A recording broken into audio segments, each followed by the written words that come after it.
one who Fuck asked this. about it. You know, He didn't sign a prenup with her. That's why. It's that time, y'all. let's go. Yes, let's bounce. 45. Time to party. All right, let's get it. Let me get it on top. We live on the air. Oh, that's crazy. I didn't consider the Jumbotron is live right now, too. You want me to It's empty? all good. Nah. Fuck it. I mean, it's going to be, when Dark get in here, she going to start throwing J. Oh, there she, right on time. I said when Dark get in here, she popped on the screen. Perfect. She going to start throwing them J6 facts up there as they come relevant. You know what I'm saying? All right, now let me get to this other account so we can get up in the mix with the J6. You know what I'm saying? Bow. Oh, did anybody send it to me? That would be helpful if I had it.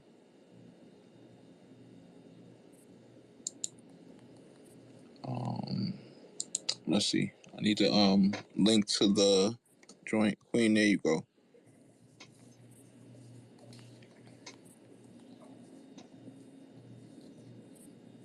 And there's Dark. Perfect.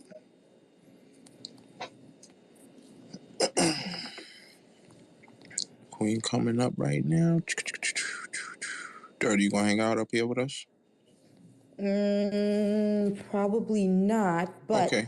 let me see. I'm going to drop down from co-host. All right, cool. That way you can make some room. Yeah, I'll probably bring Dark up since Livy not gonna be here. All right, here we go. Where is Queen at? Did she get up here? So you're just only out to troll some. Are you trying to like run him off the app? No, not at all. I want him to stay here and get embarrassed. I honestly don't even want him to go to jail. I want him to stay right here and get his ass kicked every day. Yeah, that's true. They need to jump him, but he pays for pussy. He used Nobody that Black jumping. Lives Matter money to pay for pussy. Yeah. Queen, you up here? Yeah, what's up? Good evening, everybody. Okay. Everyone ready? Let me get Dark up here as well for the night since Livy's away having her hip hop show. All right, nice. Y'all want to get him to run down while I'm trying to. Somebody DM me the link to the space so I could get it up on the audio over The here. general space, please. I sent it to your Poly account, to both your accounts. I sent it about an hour ago. Thank you. Got it. All right. I need to send you to Doc and Polly a message. So let me. Okay, just a sec. Yeah, the audio will be up in 1 second now that I got the link. Just gotta send it to myself. Okay, got it.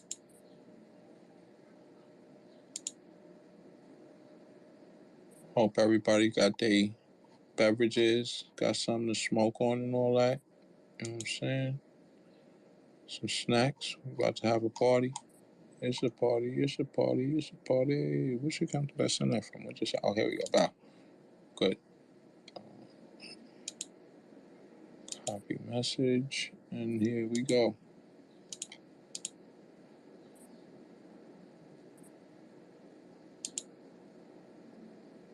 Okay. Sorry, there's like a couple of steps I have to. What that mouse do to you? Why are you clicking it so hard? No, it's just a fresh mouse, man. They click by itself. That's just the sound of the mouse. Get this out of here. Got it. Who cares? Yes, Bow. Player, what? Oh, no, they should shut down already. Nah, that can't be. 8, right? I think it started 8. Hold on, I think they had changed spaces. Let me look. They always do that. They don't know how to work Twitter very well. They kind of suck at working Twitter, to be honest with y'all. I mean, Hi, everyone. what up, though? Hey, Choose. What up? Hi. Hey, you said got my beverage. I'm like, shoot, my beverage is this white nationalist tears. That's the best beverage I could think of. Heard you. I like it. I like it. It sounds like it tastes good. It tastes delicious, child. It's my favorite beverage, for real, for real. Facts. Some people think it's too salty. The general ended his space 45 minutes ago, he says second restart because they don't like hearing the truth, but go back and listen to the first space, if anything. Why So the he fuck? had 2 spaces tonight. That keeps happening to them. They be getting clipped in the middle of their broadcast and all of that. Hold on, looks like Chauncey I. Brown III was the one that hosted the space again. So look, anybody that is in the general's good graces, please DM that nigga to stop fucking clunking around whatever the fuck he be clunking around over there while the fucking calls is going on, bro. This nigga be like cutting coke up and all kind of shit, bro. I don't know what the fuck he doing, bro. I'm gonna tell him. All right. So there is no space. He ended it. Good job, General. You let the people down. He's a dumbass. Ooh. I want my ticket money back then. All right, so wait. So while we Just wait a so second, guys. Can you I- check your message, please? me? Both of you. You and Okay. Oh.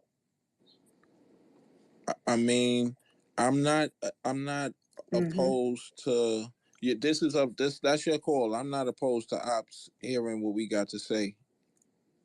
That's your call. I'm all the way with that. You know what I'm saying? I like that actually. I'm digging that. Please send your ops to listen to me and go tell you what I said about you, so you can't do nothing about it. Please, I like that. I'm digging that energy actually. You know, but since it seems like if they do restart, it's gonna be at 8 probably. What about us? For those that have never heard it and those that love it, what if we spend me running down the general? It's about that. Can we have Noel come up and talk to us? Is that Eric, this? yeah, that's the speaker tonight. Okay, yes. Okay? Actually, that's Eric, fine. Eric, do you want to introduce her and sort of talk about what Noel has been doing for the last 2 years and give her the mic as well? First of all, the first thing I want to say to Noelle is I'm sorry. I told her to come, and I guess I didn't fully understand. I know she would love to talk about what she's doing. I know she has no problem with that. But I didn't bring that up. I just invited her to the space. So I apologize in advance for not fully Eric, making you aware because, you but do everything wrong, man. Why do you do everything wrong, bro? God damn, yo. We count on you to screw it up, man. This was a whole slam dunk. Look, why wouldn't she you said they tried 3 spaces. The General Talks, J6 Lives Matter, J6 Only if she Talk. wants to come, like, to talk about her book and talk about her research. She can talk about whatever she wants. You know how we giving it up, you know? So did you send her no. Yeah, let me see here. I sent her one. Okay. Eugene, what's up, man? Did you guys invite? Yeah, I just like got done with the other space, and I've got to like relax. All right, there we go. She got the mic. Okay, mic's off, everybody. Thank you.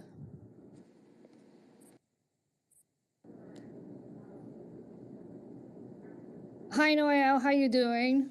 Hello, good. Thank you for asking me to come into space. I wasn't really exactly sure what I was supposed to do, so I'm just going to be here to... I'm so sorry. Oh, no, please don't apologize. But I think actually some of the best conversations kind of occur organically anyway than somebody who comes in with some set prepared thing they want to talk about. I really just want to answer whatever I can. Just to give you a little bit of background on how Eric and I connected, I've been studying... I'm a non-traditional graduate student, first off. So I'm in my 50s. I'm a middle-class white woman who blends in really well with the MAGA crowd just by virtue of those 2 things. The female, white, well, 3 things, middle-class, white, and female. And so I was kind of, I happened to be at January 6th in 2021 because I lived in Baltimore at the time, and I was, my project that for my graduate thesis was supposed to start filming in India in March of 2020, which of course I got sent home after 10 days. So I had to come up with a new project. And I sat and kind of stewed all spring and summer. And then January rolls around and I hear about the Trump rally. And I thought, well, maybe I'll go down and just take some pictures because I'm an amateur photographer. Maybe there'll be something that inspires me and I can pull a project out of it because I am interested in gendered pathways to radicalization, particularly females. And so I convinced my husband, who's an historian and a professor at UMBC, to come along with me. He was very reluctant at first because we had followed some of the reporting that people were planning to come armed.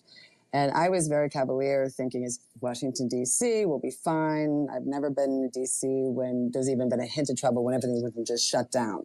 So I felt pretty confident we'd be okay. And then, of course, the moment I walked onto the East Front Capitol lawn, far behind the bike racks, I never, ever breached that line, I was immediately greeted by another woman who looked just like me, who greeted me as a patriot. And she said, "Careful, hun, they're gassing the patriots over there." And I started to come up with some kind of flip response like, "Oh, no, not the patriots." And my husband kind of kicked me. And I realized, oh, wait, this is actually serious. And so I'm walking around with this giant camera, a little bit of concern. And of course, I was masked because height of COVID.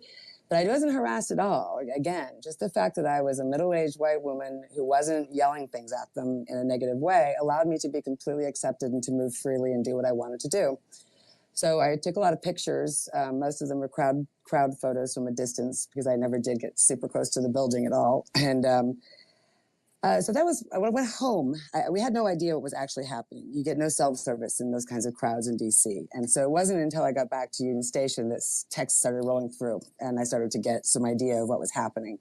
So when I got home and I looked at my pictures, I spent the next 2 or 3 weeks looking at the photos I had taken. And the thing that kept jumping out at me over and over and over again was not just the feeling of that day, which was like a menacing carnival. There was a celebratory air about it that was bizarre. While people were talking about hanging people and doing violent things, and women were smiling and taking selfies of themselves with the Capitol building in the background. And it was so surreal to watch these people. And so I sat for weeks staring at my photos. And the thing that amazed me most was everyone looked like me, right? I'm looking at all of these women who I could be sitting next to them at a PTA meeting. They could be grocery shopping at Whole Foods with me.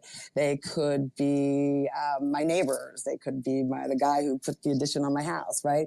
And I'm thinking, what happened to you people? You know, I mean, I know what happened. That's a rhetorical question, but that was what really fascinated me. And I started to look at these faces and I associated the hate with these faces. And I thought, I know these faces, we look in the 50s and 60s and civil rights, and it's all these angry white women's faces.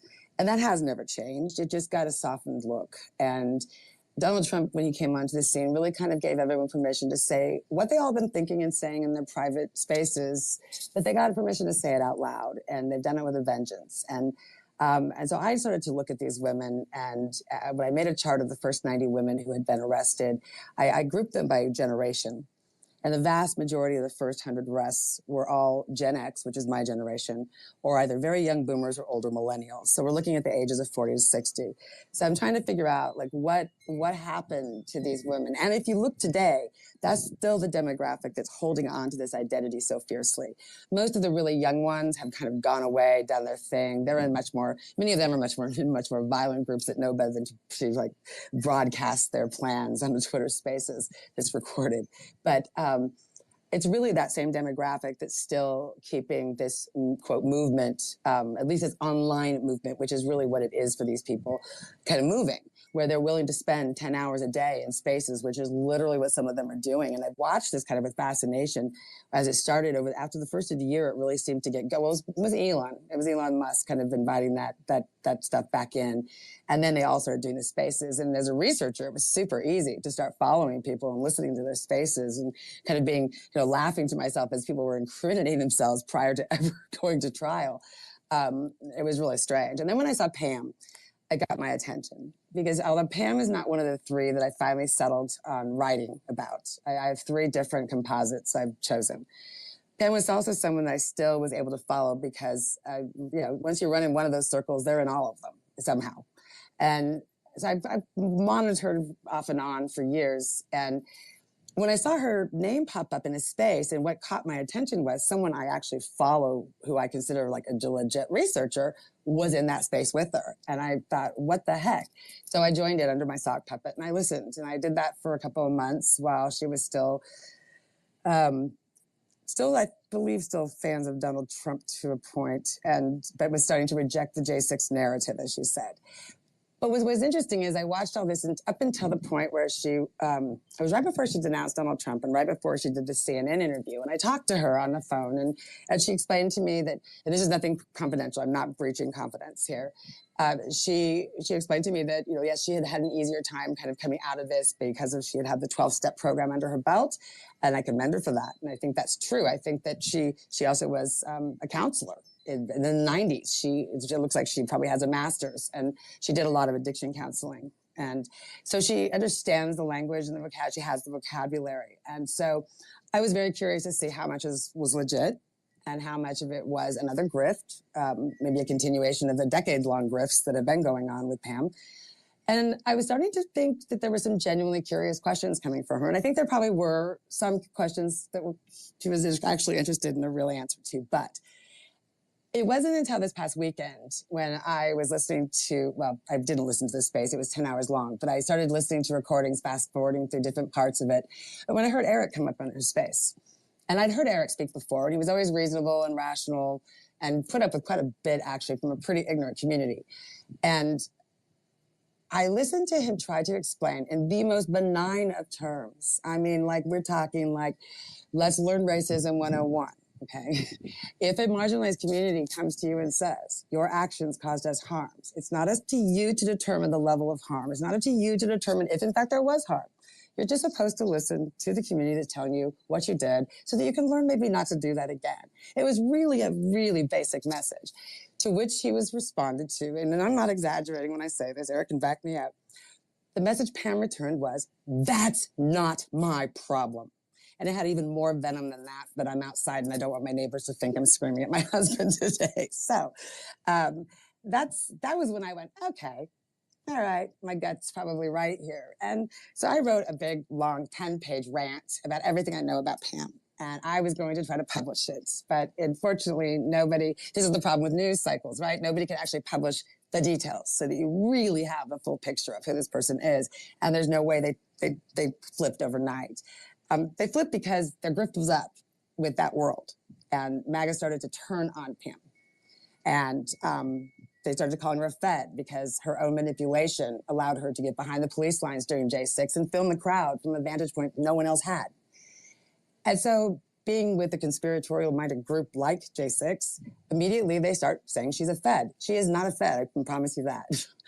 But because of this angle and her being allowed to film for more than 6 minutes from that site, they assumed she was a Fed. But instead what that was Pam using the granny, the frail granny persona that she relies on heavily often and relied on twice that day at the Capitol to get behind police lines to a safer, more free to move around space. So it's kind of funny and it's kind of karma in a way that what took her out of MAGA was conspiracy theories, that she was a Fed. She was called Pemtifa. She was accused of being part of the deep state and a traitor. She had nowhere else to go. She's already been kicked out of Ammon Bundy's groups, People Rights Campaign or Rapid Response Network. When right-wing extremism is going to happen, they put the call out and the army swarms. Pam was a founding member of that group. And they had already gotten tired of her and pushed her aside. So she's leaning full on into J6, leaning full on to MAGA. She's running fundraisers to support her citizen journalism after she gets out of prison. Her daughter is running fundraisers to support her white Rastafarian music that she's producing. And then we move into when the Proud Boys trial started in the winter, in February, and more of Pam's footage was released. And more people saw these different vantage points of her filming. And now we've got a whole bunch of the everyday J6ers, I would call them, the people who are in general space, for example. That crowd, full-on identity J6, everything's J6. And those people turn on her now. And they ostracize her. They stop coming to their spaces. They block her from theirs, where she was spending most of her time. And so what they've done is they've taken away an identity that she's curated. And so now she's in a position of where's her new home, right? If you're getting kicked out by the far right, that's kind of a problem. And so she started getting sympathy by some of the things she was saying online, right? Because there's so many researchers who are following these people, see, that the minute you get a hint that this person is looking for off-ramp, people who have goodwill and actually are hoping for the best will jump in and try to help. And that's what happened. And she surrounded herself with a bunch of people who were trying to give her accurate information. Some of it stuck. And then she turned on Trump and she went on CNN. And it was really the end of the grift because that's all she needed. It was about building a platform. It was about continuing the citizen journalism from some sort of legit vantage point. She's now being taken under the wing of Jim Stewartson, who is a very large account. Some call him a blue anon account. I don't know exactly what that means, but it has to do with spreading liberal conspiracies, like, you know, Trump's going to be indicted Friday, that kind of thing. And another person is going to add credibility to her, Steve Hassan, who is a cult expert. He's a former Moonie and has written lots of books, has done a lot of work in deprogramming former cult members, and he believes her. And the problem is no one's done even a little bit of research, because if they had, they would understand that someone who has done this for literally 2 decades does not wake up one morning and have an epiphany and they're automatically reformed. And if they are, then they're going to answer Eric's question in a much more efficient way or effective way. So that's my rant.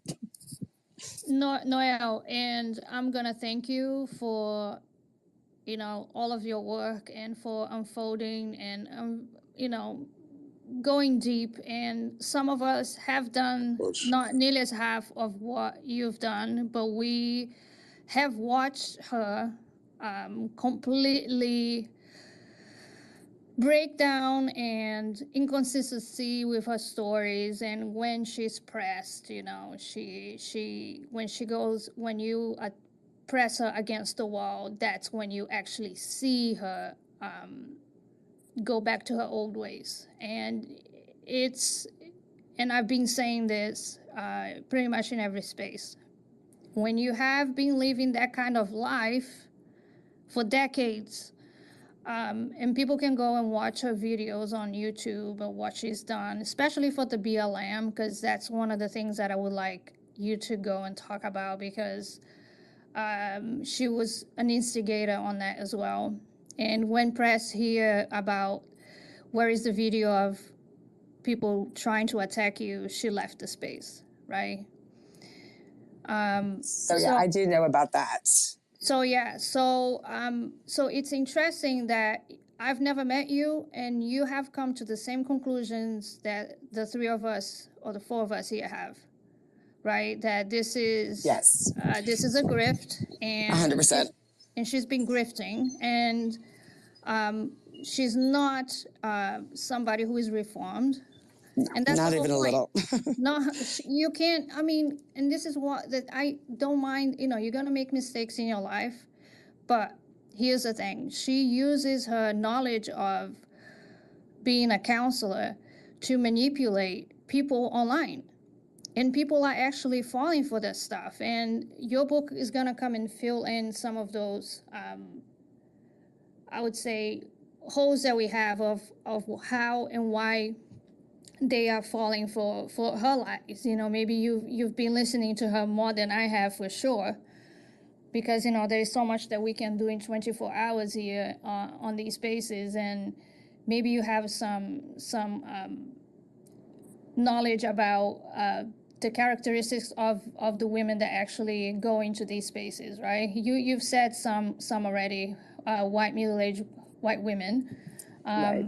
Trump voters, but she has not dissociated from Trump, because when I asked her personally myself whether or not she was going to vote for him again, given the chance, she said yes. Okay. Yeah, I know she keeps saying she's a Republican. And if you actually look at her social media pretty carefully, as recently as this past spring, she has a post that's still up that says, although I denounce Emmett Bundy's tactics, I support his ideology and ideas.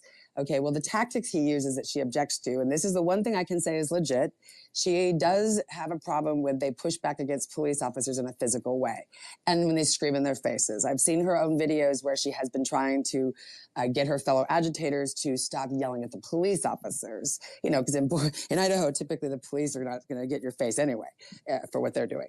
But the Ham has done some things. It's not just that she likes to say she was a citizen journalist, and that's why she was there collecting this footage, and that she would provide it to local news channels because she was the only, quote, reporter, end quote, out there covering the beat, which is probably true. But she was doing a heck of a lot more than that, because she if you listen to the videos, and she's taken the vast majority of them down, almost everything you can still find is going to be stuff that other people collected when it was happening, mostly the quote Antifa end quote groups too. That's where you can find most of your best information is these the people who have been fighting anti-fascism since 2020, since 2018, since Charlottesville. Those are the people who have really been in the trenches for the absolute longest. And there's people like me who come along as academics and then really heavily rely on their work because they're the ones who've been there and really witnessed it. And someone did a really long thread. In fact, I gave Eric a big, huge sheet of paper with links. And Eric, feel free to distribute that however you see fit. I'm not going to be able to publish it as is. It's way too long. But the other thing about it is, and I'm not willing to cut it, like you said. I think after you and I talked, Eric, we realized that there's really nothing. If you cut it, then it's just like every other piece that gets out there. Nah, give me that. I Yeah, make that shit. ridiculously long ass threads. And Okay. I'll get crazy on it. Yeah, You feel free. I'll make it look nice too. But You already know. Is like Everybody likes her major real quick. You heard? It's super easy to read. It flows like extremely well, and it just keeps you going. Man, I'm gonna find pictures to add to this bitch and all that, man. Stop playing. I just DM me. I've got every single. Well, actually, everything I say, I have a link to, and the things that she scrubbed, I put on my own Google Drive and link to it there. So I had some information. Just a second. I had some information that Venomous Viper posted. Yeah, she's got a lot of information that's good. She's got a lot of information that is good too. And actually, I asked her to come here, and she hasn't been able to do that yet. But maybe that will be saved for another day. So do you want to talk about her involvement with those? There are two issues that we would like to address. One is the Standing Rock. Yep. In her book, and the other one was the BLM and how her role in antagonizing and how, her whole role in the BLM protests and how she actually. That was my question. Continue. Yep. So those are the two main things. If you can talk about that for a minute. Yes, and now again, I'm going to give credit where credit's due. Is most of this knowledge I have because Pam has removed most of this from the internet that I was able to find. Does come from people like Ms. Viper you just mentioned. Redoubt, and there's another anti-fascist group that I can put a link to, but they are where I've either found clues where to go look for more, or where I got a lot of information. And then I go and once I get the information, I go and double check it. And it's all, I am confident that everything I say in the paper I wrote is accurate and I can link to everything. But what she did, from what I have understood, and then somebody who was there can tell you a lot more. So hopefully we can find one of those people. But from what I understand is Pam and another one of her agitators, a female, this female decided to start a fake Boise BLM group, right? And they promoted a rally on Facebook or one of the social media sites to entice BLM supporters to show up at this site at a particular time. And the idea was that Pam's group would organize a group of people like the Idaho Liberty Dogs, who are pretty much you fill in the blank, and that's them. And they were going to come and, I'm not sure, 3%ers potentially, whatever other people's rights people were there, to actually confront them and have a confrontation. So it was deliberately set up as a rally that was to lure people in to be harassed. And there's a video that Pam shot where she's laughing as she's walking along, talking about someone named Sin who's bringing smoke bombs to try to throw into the middle of the group when the pro-BLM activists arrive. And so that's the kind of like pre-thought out, really malicious kind of crap that she was involved in doing just 2 years ago. And 2 years ago. And so the Standing Rock is another one. I, again, only have limited information, but from what I've been able to piece together based on a group I found on Facebook and a video someone put on YouTube, both of which Eric has links to in that paper, is that Pam was pro-pipeline. And so she was going there doing what she does best, which is being an agitator and harassing people who are activists for the communities. And one of the ways that she harassed these people was by calling Child Protective Services, essentially, and reporting that the children with women who were activists trying to stop the pipeline were abusing and neglecting these children. And she was trying to have basically CPS come out and remove children from their parents. That's a pretty evil thing to do. Oh my God. I'm sorry. Yeah. That is wild as fuck. So this is why Yeah. this is I wanted you guys to hear from somebody else, because I overheard this story and I did some digging, but hearing from Noelle is a different ball game. She's a researcher, right? So yeah. So go ahead, Noelle. Sorry. Let's put it this way. I was doing this originally. This all started as an academic project, so I had to be really meticulous with what I have to be able to prove what I say, right? I have to cite my sources. So that's why I'm pretty confident. I can't fill in all the details. I can just tell you the basics. Someone who was there, and I think that it's a very good chance you can find someone who knows a lot more about the details than I do. But as a broad overview, you're dealing with somebody who first in the 90s had a YouTube channel where she was trying to do a healing and wellness kind of situation where she would, when was it? Maybe it was actually in 2014 something. She had this thing called Healing with Pam on YouTube. And it's also cited in this paper I did. In the 90s, she was doing it in person before internet. She was doing healing groups and different things in person. Because I found newspaper articles, advertisements from the 90s in an Idaho paper. And that's when she claims to have had a master's. So she is educated. She has, like I said, she has vocabulary. She understands how these things work. She understands how to manipulate and how to twist words to make it seem like, and because the thing we have to remember, that you've got to remember this, is how we look at white women. First of all, when you look at a white woman, especially a middle-class white woman who is older, she's automatically harmless. Somehow age seems to take away hate, I guess. I guess you're somehow excused once you cross that magic year of any hate you've done. But yeah, we know that's not true because Nazis were arrested well into their 90s. But somehow Pam has convinced everyone of that. And I've watched multiple interviews with her and I've listened to multiple podcasts. And the way she changes her voice and she starts to talk about the cancer, which is legit. There's some rumors going around that she didn't have cancer, but she absolutely did have cancer. That's real. Whether or not she had 40 stitches on J6, I don't know, because it seems really stupid to go there if you did. But she's savvy. She's media savvy. She's been doing this for a long, long time. And when her wellness thing didn't work out 10 years ago, most likely because it was mostly surrounding alcohol and addiction, but it would turn into things like domestic violence topics where women would be blamed for most domestic violence. Because if they just kept their nagging mouths shut, they wouldn't have needed to be hit in the first place. So I'm guessing advice like that and shows like that probably had something to do with her leaving the wellness community and rebranding herself as a right-wing citizen journalist, which is what she's been doing since maybe 2020-ish, maybe a little earlier, 18-ish. So this is a career for her. And she lost her base. She lost her potential donors. She lost the people who are going to support her dream of remaining a citizen journalist. And so what better way to do it? She just swooped in and she set herself up with a brand new client base because people are so desperate white people are so desperate for hope. I think there's lots of communities you probably see through all the bullshit whitewashing that goes on with trying to pretend things are better.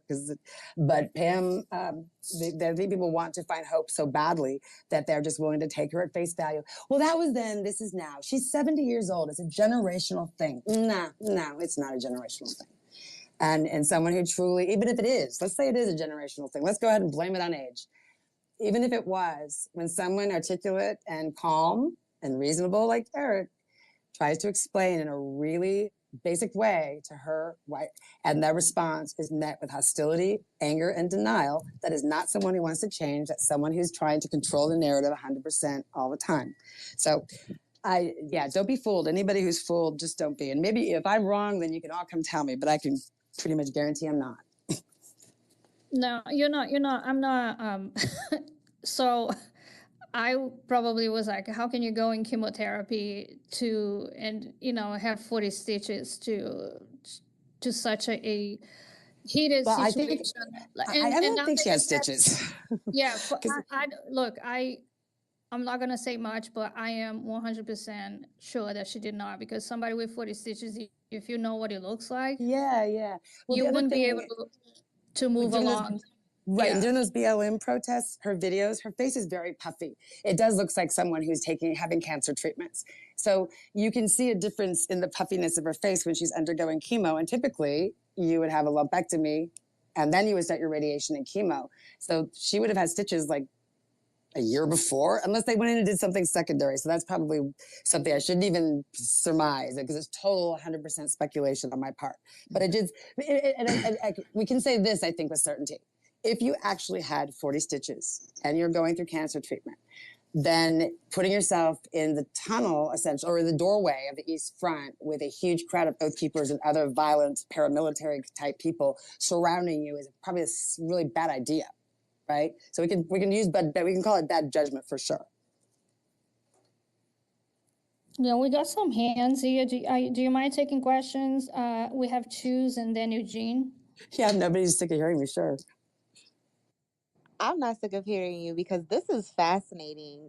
It's something that I've always wondered about because I just hear my mind's Trump saying grab her by the pussy, and I'm like, what are y'all doing? Right? Like, this is not even benefiting you. So I guess my first question is, what are the contributing factors to these women's allegiance to fascism? And then, like, my second kind of add-on question is, do you have any research on non-white women's participation in fascism, and what are the contributing factors there? So again, I'm very limited on the demographic I'm looking at. I really am focused on primarily on the middle-aged women. And the one thing I have found with the group is particularly all three of the ones I'm writing about, and many of the others I'm not, is that there is a ton of unprocessed trauma in their lives. And there's, going back to childhood, lots of abuse, sexual abuse, neglect, physical abuse. Several of them have been in and out of foster homes, group homes, etc. Abusive relationships as adults, crises that continue on with their children and sometimes grandchildren now. It's what Trump called like American carnage in the beginning. There really is a kind of an American carnage going on, but it has nothing to do with immigrants taking jobs. It has to do with the white middle class just feeding on itself. And this stuff, the Trump climate certainly isn't helping that. But I would say a lot of it there was a lot of trauma. That doesn't, now all of us are like, well, hello, I've gone through tons of trauma in my life and I'm not out there burning crosses on people's lawns. True. But the other connection, the other similarity, and again, these are just patterns I see. I'm not really conducting a scientific experiment here, and I'm not trying, I don't really even have an idea of I'm not looking for an outcome, or I'm not trying to change anybody. I'm really just truly understanding who they are and why they're there.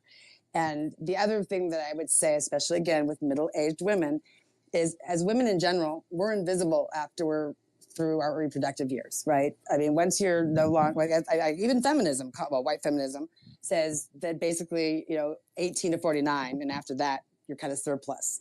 And that's kind of how it feels, I think, as someone who's 56, is you get a pass. In some ways, it's nice. The invisibility is a welcome change. But, I think, and I forgot how I got on this tangent now. I'm asking, it's identity and purpose. It's the kids are grown, so you don't have them to control anymore, right? You don't have them to give guidance to, potentially. That's not your purpose. Many of us got divorced. Many of us lost social status in divorces, and financial troubles ensued. And many of us raised children alone. And so it was, so it's just this compounding of crises in some ways. And not having good support systems in place, which again is everybody's.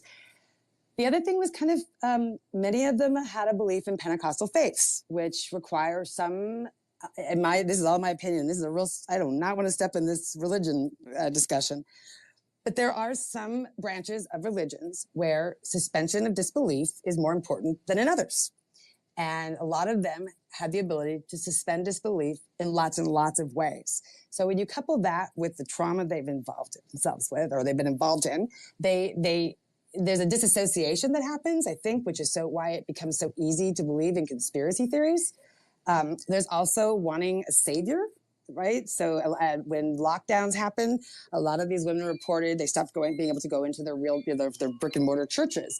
And one of the things I've heard from multiple people was that they turned against organized religion as it exists, like going into a church, because it was shown to be man-made.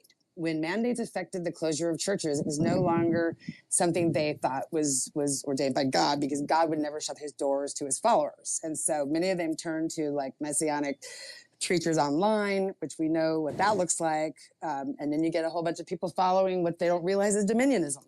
And Christian nationalism is an actual mainstream word now. Which is all going back again to a preservation of white identity. And so like at the very basic level of it, it's about whiteness. At a more micro level, it's about individual identity, participation, belonging, and a feeling of contributing something and being a hero. Because if you come in with a piece of information like, hey, this ivermectin is going to help you with your COVID, and your friends are now thanking you, and you're getting more followers, it's really about content and followers and a sense of belonging. I know one woman who goes to Trump rallies, not to hear Trump, but to get together with her Telegram fam, because those are the only people they have left in many cases. They've alienated most of their real life friends. They've often been fired from their jobs, especially if they were arrested for J6. So they kind of are, they choose to keep themselves in their bubble, but that bubble keeps expanding, and the bubble has become a cottage industry. And you'll notice many J6ers are starting their own businesses surrounding that, whether it be speaking or merchandise. And so it's really fascinating to watch. Something you would think would cause a lot of shame and shunning is the polar opposite. Is something that people are just literally leaning into and putting in their bios, like J6 veteran. Putting POW flags up for J6. I mean, I got to wonder how the military families feel about that. But did I answer any of your question there? Yeah, no, that was perfect. And I had to realize through your explanation that I always assumed that they were just voting with men, but that was patriarchal of me to think, because they were actually exercising agency on their 100%. Yeah. And so I want to thank you for that, because you checked me in my own patriarchal leaning to think it wasn't them. So, no, and that's what women get a pass that way all the time. Yeah. And if you notice, there was a couple who was arrested in Maryland a few months back. Okay, the guy was one of the founders of one of the neo-Nazi groups called Atomwaffen, which is an accelerationist group, which essentially says burn it all to the ground. Modern society needs to go. It's a lot of blood and soil stuff. And so, when they wrote about him, they wrote his name, where he's from, he's his founder, and his girlfriend. I kept talking about and his girlfriend. But if you look at a picture of the two of them, she's holding an automatic rifle. She's dressed head to toe in military gear. She's 100% by his side. She's not standing by. She's not help me behind him. She's not waiting at home making dinner for him and the boys. She's right there ready to fire. And so that is the problem, especially white women, not black women, white women. White women get a free pass. They're not violent. They're not the danger. They're not hateful. They're just mama bears looking after their kids or trying to protect their family values or whatever, right? And so it is, again, it's the privilege of whiteness when you get how you get labeled in these situations, and why people like Pam are able to just skate on through. Thank you.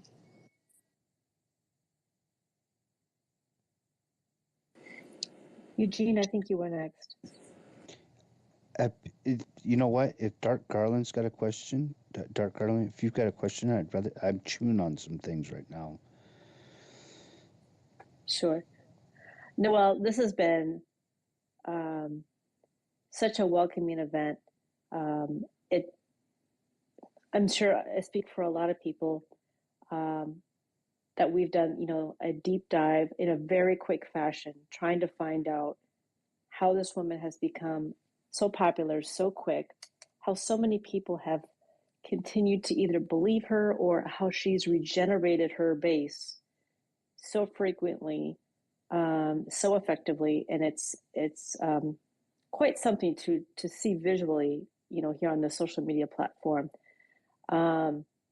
I'm hoping that you'll connect with me. I'm following you now, but I was trying to send you a DM a couple weeks ago when we found you. And I couldn't, because, when you're a private account, if the person is not following you, you can't DM them. So I would hope that you'd be able to follow me as well. I just did. Or I just requested. Thank you. Noelle, I tried to thank you. If you can just give me a follow. There you go. Yeah, I really hate this new system where you cannot DM people unless they're verified. Yeah. What you call it, Noel, just the host, this account and the other political, the one with the little guy with the red outfit on, that's both of these accounts is me. So Noelle, one of the Got it. questions, I'm so sorry. One of the questions that I had, and then also a huge thank you to Eric to arranging this conversation. I have a short background in psychology, just a master's with a special focus on sociopathy, specifically in the workplace. And so this interests me on a academic level and also, social level, because lies like this affect everybody, and it affects people on a daily basis, not just on those that are in the J6 space. One, I'm glad that you brought up and pointed out white women's affinity to racist ideologies, that belonging, that, I'm a hero, the white savior mentality. I'm so grateful that you brought that up. And also how Not to interrupt women... you, but you know what? One thing is interesting, and Eric can attest to this too. The one thing that Pam loves to do as proof she's not racist. But I have a black sponsor in AA. She's just a lovely little. Yes. She's just a really good little friend. But it's Yes, always yes. It always is a diminishing thing. If you know what I mean. Yeah. I do. And the friend that doesn't have a name, the friend that never has it's always just friend. It's always generic. Oh, that's right. Yeah, you're right. Yes, ma'am. And the person that was in prison with her, again, she'll raise money for her, but those, there's a first name but not a last name. There's no history. Yes, it's very, Her very name is Michelle West, actually, in case you went for my last name. Thank you. And yeah, it is. Well, that's street cred. I mean, that's for clout. That's like, again, I have a black friend I met in prison. Yes. Also, I'm grateful that you brought up white women group relationships that have turned into the cottage industry. Really important to identify that. Thank you. So I guess we could go on forever with that too. I mean, it's everywhere. It's a cesspool on Instagram. I was writing down questions and you were answering them as I was writing it down. So I just wanted to affirm what you've answered for me. So I guess the question that I plant on is, how do you see this white women affinity with the J6 group, white supremacy, light, heavy, and just the far right idealism?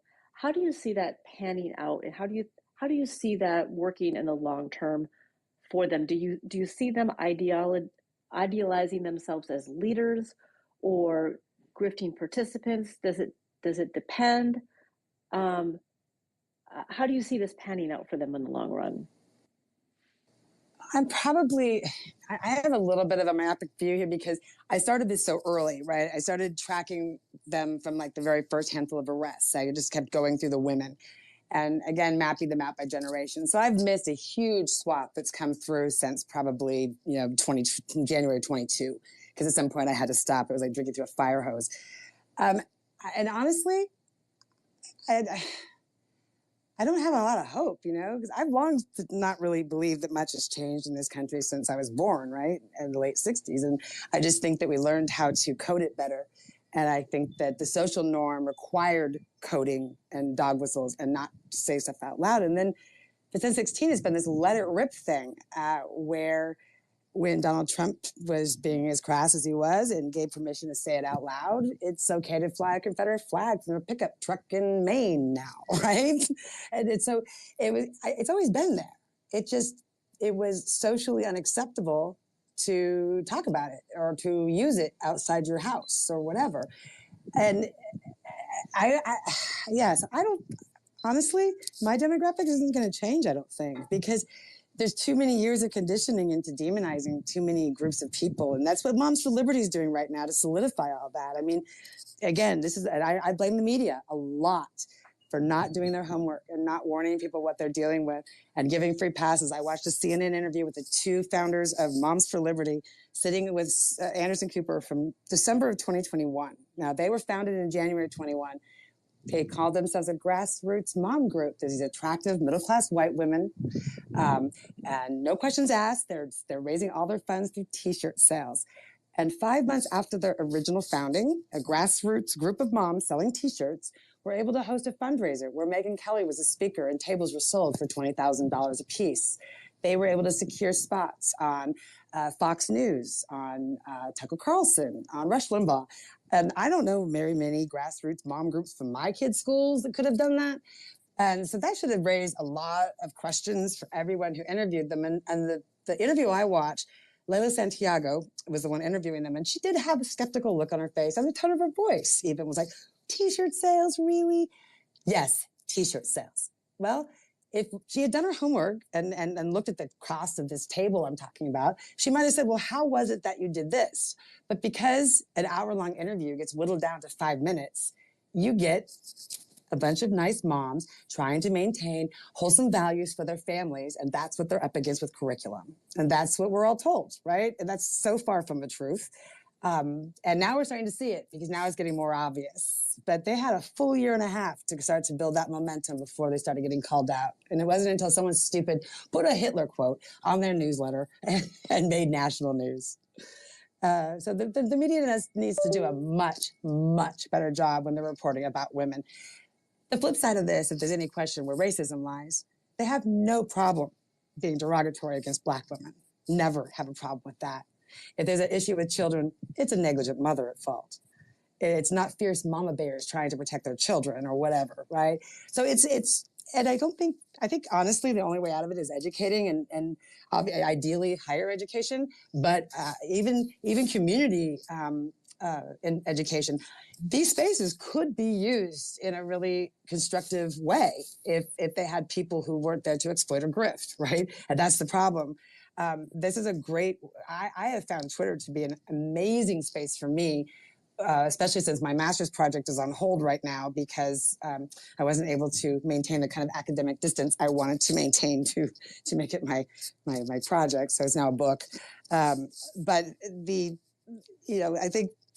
I think I keep getting sidetracked. There's so much to say about this. And when you sit here doing this 24/7 like I do, when you get a chance to like let it all out, it's really kind of nice because I don't need to process some of this garbage.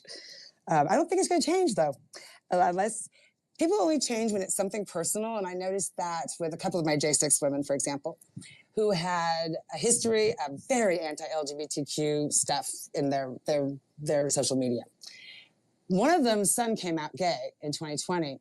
And now she's been able to incorporate that coming out into her new ideology, which incorporates starseeds and conspirituality. And he's just an old soul who's been reincarnated, forgetting, which gender he used to be or something like that. And the same thing with another woman that I talked to, had a son who transitioned to a woman. And so it's been really interesting to watch people have to try to take little bits of their hate and twist it into a way that makes it okay when it's personal. And so I think there is something to that if you can get situations where you can have conversations with people who are open-minded. But I don't think most of these people are open-minded because you can't replace the community and the identity. It's like I've spent 2 years, the woman with the trans daughter, she trusts me implicitly. I've helped her tremendously to get resources and to connect her with things that she needed during that terrible, terrible time when her child committed suicide. I left that part out, but her child committed suicide in prison. And I helped her get some resources for that. And she trusts me 100%. I've never exploited her, never grifted off of her. I give her good advice. She will say it. She calls me first when she has a crisis. And yet I can't do a thing to get her out of her groups. I can't get her to stop. I can't get her to denounce any of it because I can't replace her community. I can't replace her identity. I can't replace logging on every morning and someone who's going to be on the other side of that computer all day long. So there's a lot of loneliness and isolation and a complete lack of mental health access that also plays into a lot of this. And so I think education and mental health are really big deals. Thank you, Noelle. Noelle. Sorry, we're both talking at the same time. The depth and breadth of your experience and knowledge of this is just really apparent. So thank you again. Eugene, you had your hand up. Okay, so I was just like, this was a lot, Noelle, and I really appreciate this because it filled in a lot of gaps that I've had. Well, it solidified a lot of things that I've heard and filled in some gaps. So I'm Native American, and I was actually out at No Dapple. Does that mean you appreciate me for my part? I did not say that, okay. Eric. Just checking. Just so you know, Eric, you have to thank me because I was the one who sent you the message. Thank you very much. That's right. I began Thank you, this change. thank you, Thank you. Michelle. Yeah, Thank don't you thank so him. much, Michelle. Thank Noel, but him. Thank you, Noel. Thank you, Michelle, and thank you, Dark Garland, and wherever Livy is. But anyways, so one of the things with Pam that bothers me. So I heard your explanation of why white women um, have these different motivations, and they absolutely, I see every one of these different things that you see, but with Pam, like the full. So I didn't connect. Can I say one thing, Eugene? Before you go? Sometimes it's just simply hate too. Okay. Yeah. So we're not. I mean, June, I am not trying to make. It's a lot of Pam's is just simple hate. I think. Yeah. So what bothers me about her is so the full story on Pam. So and I didn't start connecting this. So I was out at doing Sundance out with the Lakota, and this was right after we had been out at the pipelines, and or the protest, and so we're doing Sundance, and like she came up, and like so all these like different pieces about this woman have been coming back, but one of the things that like just bothered everybody so horribly, and like you can go look at the cover of her book, and this will prove what I'm about ready to tell you, and you may already know this, but this woman dyed her hair, put on Pendleton clothes, which it makes it like that's what everybody that they like to wear Pendleton clothes, whatever. But anyways, puts on Pendleton clothes and infiltrates sacred camps. So there's different camps out there, right? And she infiltrated into the most sacred one, and the women out there sussed her, right? They figured it out, and she was trying to tell them she was Indian, and they were like, you're not, and they ran her out of there, and this woman turns around and commences to commit war against the people out there and becomes a protagonist against them, right? So my bother with her is that like she was devious and forethoughtful enough um, to infiltrate that camp, and then like she was reporting women, like she got some of them their children taken away, and many suspected her of, like, a lot of people went to prison out there, right? And they suspected her of just like, and I don't know that she was that clever enough. I don't know what her motivations were, but I do know that she turns around and writes a horribly racist book that absolutely lied about what happened there. I mean, just 100%, just like it is a racist lie of a book. Like, it really upsets me, and that she not take this down. It's her like there's a deviousness here that isn't like you can't blame this on mental psychosis. She planned it, knew it. Like, she knew what she was doing that, and that's my worry with this. When I see her coming in on, she's got like all these Democrats, floating around her, and running that same, like, she's infiltrated, right? And I don't know that she believes anything, doesn't believe anything, but what I do know is I'm seeing that exact same pattern with this woman of what I saw her do to my people. If she'll do it to us, she'll do it to you. Eugene, let me ask you, since you said that that she put those clothes on and tried to, and they saw right through her. Do you think what she did was a reaction to that? Yeah, I do. So I she think was trying to that get like, in that group, and then they denied her access, and so she did that. correct. Okay. Yeah. She's incredibly vindictive. But so that's one explanation, or that she was sent there to infiltrate and got busted doing it, and that's the more conspiratorial side. And I got to be honest, that's what most out there believe. I am giving benefit of the doubt, right? I just tend to lean more towards show me the facts first. But absolutely went in there, got run out, and turned around. But so a couple of those reports happened while she was inside there, still trusted, and was part of like what I think sent alarm bells off with people, because they didn't know who did this, and like everybody knew, most everybody knew each other out there, right? We're from different tribes and stuff, but like we know each other's families, right? Like, you just gotta say my last name and like, oh geez, man, not you guys. You know what I mean? It's but I guess my question for you, Noel, is like, do you see that same devious play? Like, did she do this to the Bundys too, infiltrate into them? Like to me, she just seems like. And then I see her daughter. I see her daughter kind of doing the same thing. Like all of a sudden, she's got dreadlocks, and she's Rastafari and got a band and everything. Yeah, so her daughter actually started that a while back, but I'm not sure exactly how long. Her daughter is a whole other situation that looks like she had her own kind of dive down a rabbit hole in more of the yoga, wellness, and spirituality realm, from what I can tell. And at some point, yes, is now a Rastafarian and does all kinds of Jesus reggae music that Pam is promoting heavily all the time. And her daughter did have a Give, Send, Go up saying, please donate to a J6er's daughter. We give back in music. So yes, there's a little bit of a grift going there too.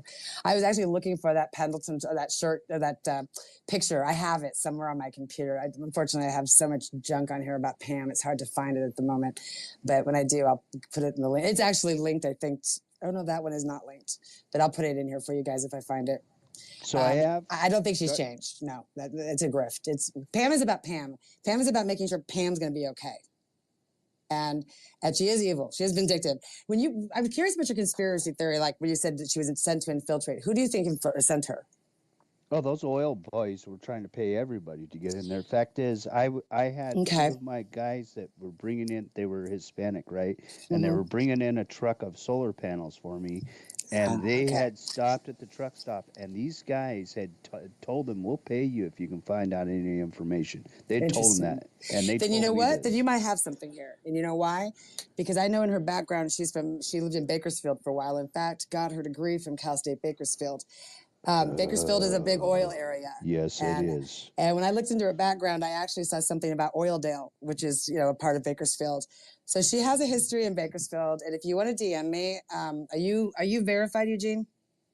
No. All right, I'm going to follow you. No. So I just followed you. DM me and I'll send you the information I have. But now that you're saying that, that's who, I wasn't sure what you were thinking about infiltration goes.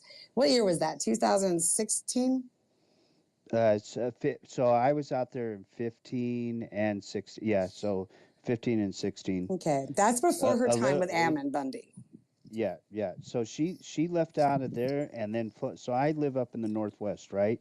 And I live not very far from Ammon Bundy. In fact, my stepbrother was involved with Ammon Bundy, and like I just didn't pay attention. I don't know anything about her involvement with that guy, except for like I do know she was like one of the founding people in there.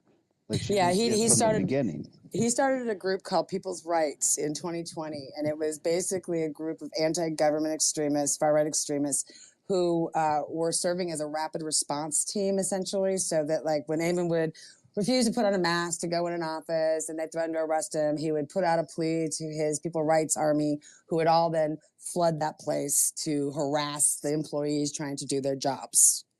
That's what it basically was, just a rapid response harassment team who often came armed because it's also Idaho. So that's what People's Rights is. She is a founding member. She was one of the founding members of that. Not a co-member, but like one of the first people to sign up. Yeah, I don't try. Like, look, that book's still up for sale, and the damage she did to my people, that anybody like is okay with that. Like, I don't care if she says, "Oh, I denounce Trump." I don't care if you denounce Trump. You're still a freaking racist. Yeah, that didn't change overnight, I promise. Because I mean, literally, I just want to give everybody this paper I wrote because it's never going anywhere. But literally, just so you have the full story, if you look at the timeline of this, if there's any doubt, it's all about Pam. It literally, she is pro Proud Boys, loves the Proud Boys. In fact, she said her sole purpose is to support the Proud Boys. This is in January, February. Till they all start turning on her, calling her a Fed, telling her video is getting people arrested, getting people in trouble. And now they turn on her. She's been shunned. She's pushed out. It's the only group. I got to give them credit, man. They're the only group so far that shunned her and pushed her out. And she found a home in a lot of well-meaning, hopeful, people, the same people, the same whites. This is a white savior right here. Even they're helping white people, they're still trying to be liberal saviors. You know, they're the people who had the blue wave in their profiles when Trump first came into office, and the word resistance all the time without, you know, yeah. And they really wanted to help. Sunflowers. Yeah, and they really want to help. I Yeah. believe that, and they really were hope. I think it's that method of hope, right? You anything that gives you hope, you can cling to and think you can build something from. And again, everybody's looking. This is like a giant thing that everyone's got to process still. Too, this giant piece of history that, like, how did you fit into this? And so now there's a bunch of people that are trying to be part of the deprogramming crowd, right?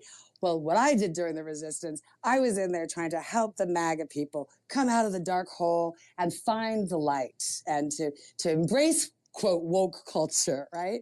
And it doesn't work that way, but I admire the effort to a degree until you start helping past misinformation and disinformation, which is now happening. How do they say that? Gag me with a spoon? Yes, 1980s Valley Girl. That would be Moon Zappa. She a researcher for real. No, I'm just She be old. I grew up in the pulling them 80s. data facts out the air. Don't. You're the real deal. And some of the things that we have been discussing in here and bringing to the folks that come here, we've talked about it, but this is validation that we needed, right? Like last week, you telling us the stuff Yeah. we literally played the news story of Shorty setting up that whole. Yes. Listen, so let me break it down for y'all from what I got, the story I got, right? So Shorty, when I'm saying Shorty, I mean Pam. Let me just speak regular. So Pam, basically, they in her town and they basically like having peaceful Black Lives Matter protests every night for mad nights. Shorty, if I'm not mistaken, Shorty said it was like 5,000 people out there at night or some shit like that, right? And then Pam goofy ass take her phone and go out there and talk about 50 Black Lives Matter protesters attacked her. She talking about, I'm lucky to be alive. If 50 little kids attacked this bitch, she would be dead right now. She's talking about 50 Black Lives Matter protesters attacked her. What? Are you kidding me? And it was probably followed up with, but that's not going to stop me. Donate to my fund now so I can keep getting out there and fighting the good fight. No, well, she comes, they says she has a black friend, and then she said she also has Hispanic in her family, and I kid you not. But wait, so y'all got to understand, this is how she got all them Nazis to come out there. She went out, she took her ass out of her house and went on her live while a peaceful protest is going on and made it seem like she was being attacked. Sounds like Pam. Wait, somebody send me that news joint. We need to spin that, man. Send me that news joint we spent last week. Whoever sent me that last week. It was me. You guys can talk. I was just thinking. There's other folks asking questions. Go ahead. Yeah. Keep it up. Eric, just a second. We have Doc and Choose. Okay. Yeah, I'd love to play that again. Noelle, I've got two quick questions. What happened that, and I'll agree, how the J6ers tossed up Pam was beautiful. And I hope that that is something that we can continue to use to our advantage to continue to bring more light and transparency to her. Not sure how to go about that, and that might be dangerous, but I thought it was interesting. Was curious to know how Pam and Ammon Bundy, how their relationship with Sour, because that's the first time I've heard of that. And I was curious to know if you're in California, because I am. And your profile, your cover photo looks like Venice Beach. My cover photo, I think, is Venice Beach or Santa Monica, actually. I am in Southern California. I actually live on an Indian reservation. I live in Palm Springs. So, okay, you're right down the road from me because I'm in that same area. Fantastic. Okay, yeah. I've given up trying to hide my identity at this point. I'm all over the place. Yes, I got insurrectionists with my phone number, and it's just all crazy. I never meant to do any of this. So, what was the question again? How Ammon Bundy and Pam fell out.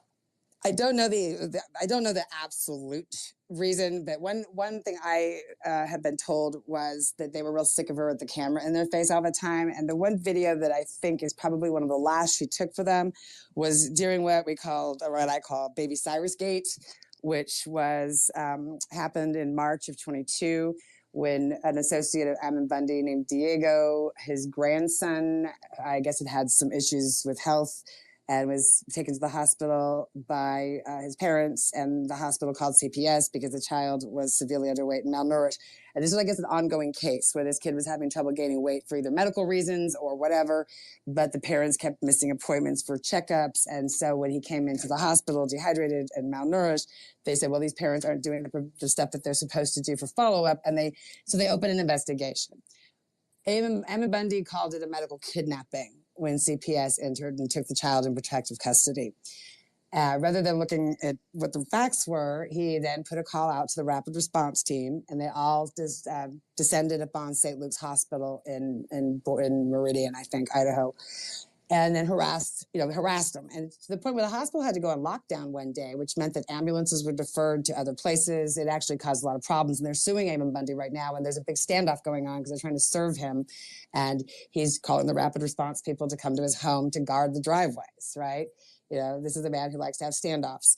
So I think what happened was during that protest at St. Luke's, a bunch of protesters were screaming at police officers, and Pam started yelling at the protesters to stop harassing the cops. And I think that was one of the final straws. I think it was either about baby. I'm pretty sure it's Baby Cyrus, and the masks also were the other issue that she was yelling at them not to yell at the police about. So I think they kind of pushed her out, and because once again, when Pam starts to lose favor with the group that she has infiltrated or gotten in with, then she turns on them. And so then it's her leaving Ammon Bundy. Then it's Ammon Bundy took her down the path of radicalization, Donald Trump.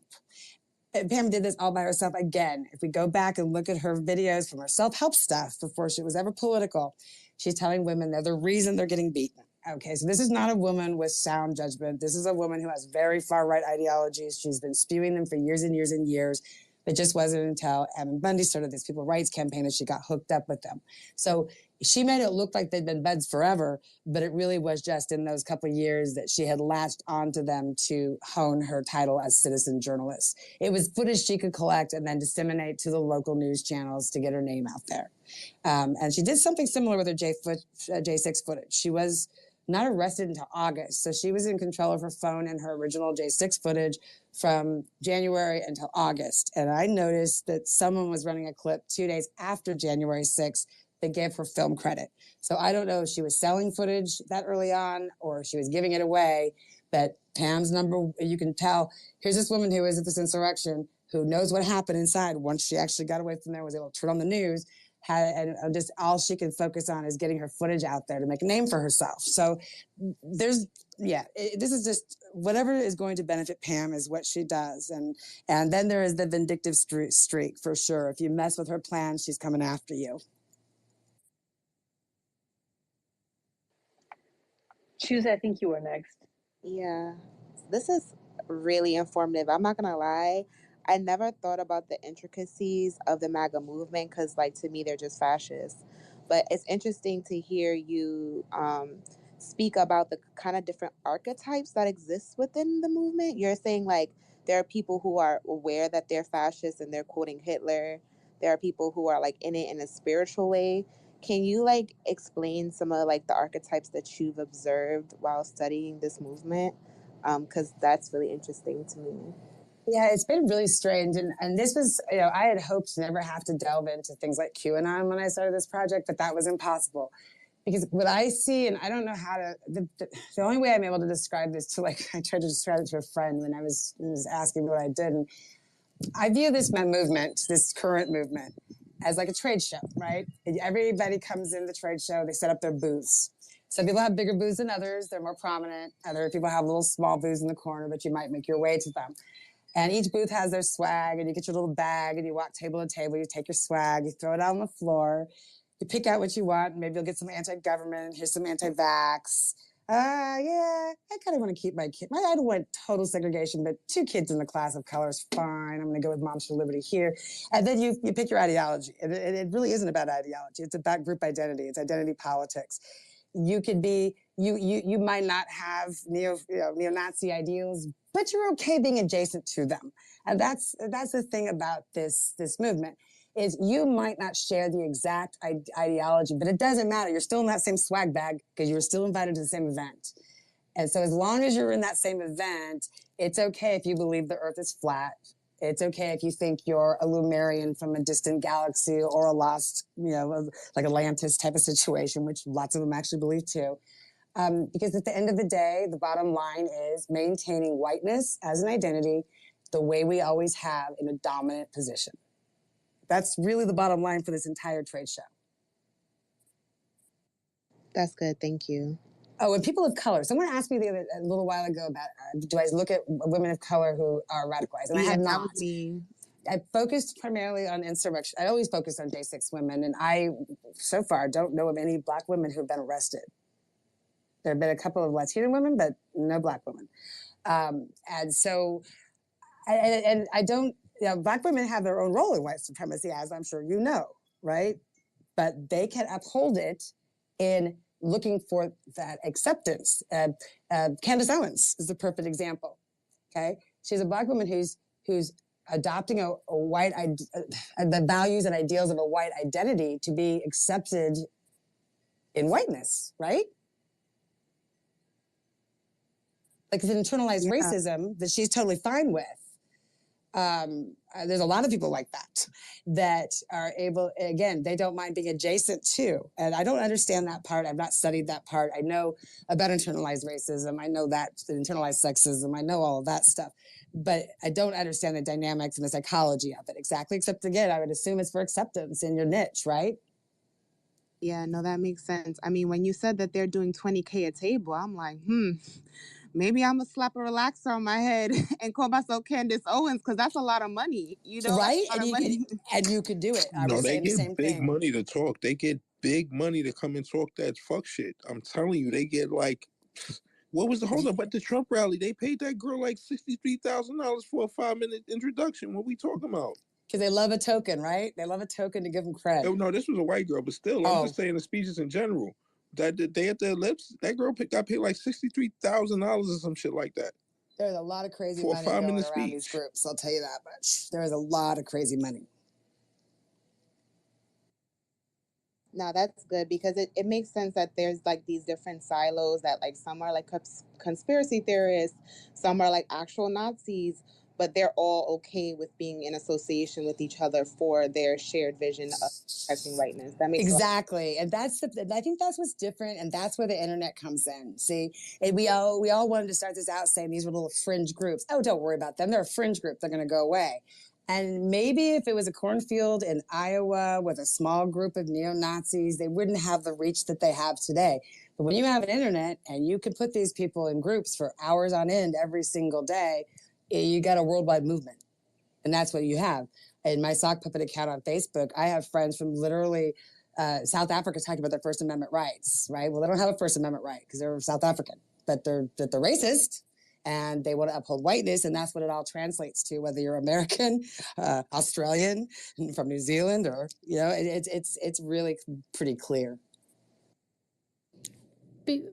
Noelle, just before we go to Christina and Eric, can you talk about, or do you know anything about Lev Parnas' involvement with Pam? Because to be honest with you, I noticed that he was in a space with her one day, and after that, I heard him say, "I'm gonna help get your story out." And after that, that's when the stories began coming in the media as the granny who is reformed J6, right? After his visit, do you know anything about him in relation to that group and the folks that surround Pam that are always in there? I think, what did it for Pam was that tweet where she said, "Please, Donald Trump, don't be using me for anything. I was guilty." That was stop it. That's the tweet that did it because it went viral. And it got picked up by all the different, it had like its 10, I wouldn't even say 15 minutes of fame because the vast majority of major networks didn't even pay attention to it. But CNN did run a thing on her. She's been on a lot of podcasts. She's been on a lot of those podcasts with the Never Trumper Republicans, the people who turned against Trump back then, like the Midas Touch or the Lincoln Project people. A couple of the early co-founders of that have had her on a podcast. So what else did you ask me? Hold up, before y'all go any further, I want to say, everybody, this information we getting right now is crazy fire. Y'all need to hit that retweet and that like button and stop playing with my body, man. Stop playing. This is crazy what we getting right now. Don't play, man. Hit that button, man. Oh, y'all need to hit that cash app, to be honest, but y'all, nah, stop playing. Hit that button, man. Go ahead, continue, y'all.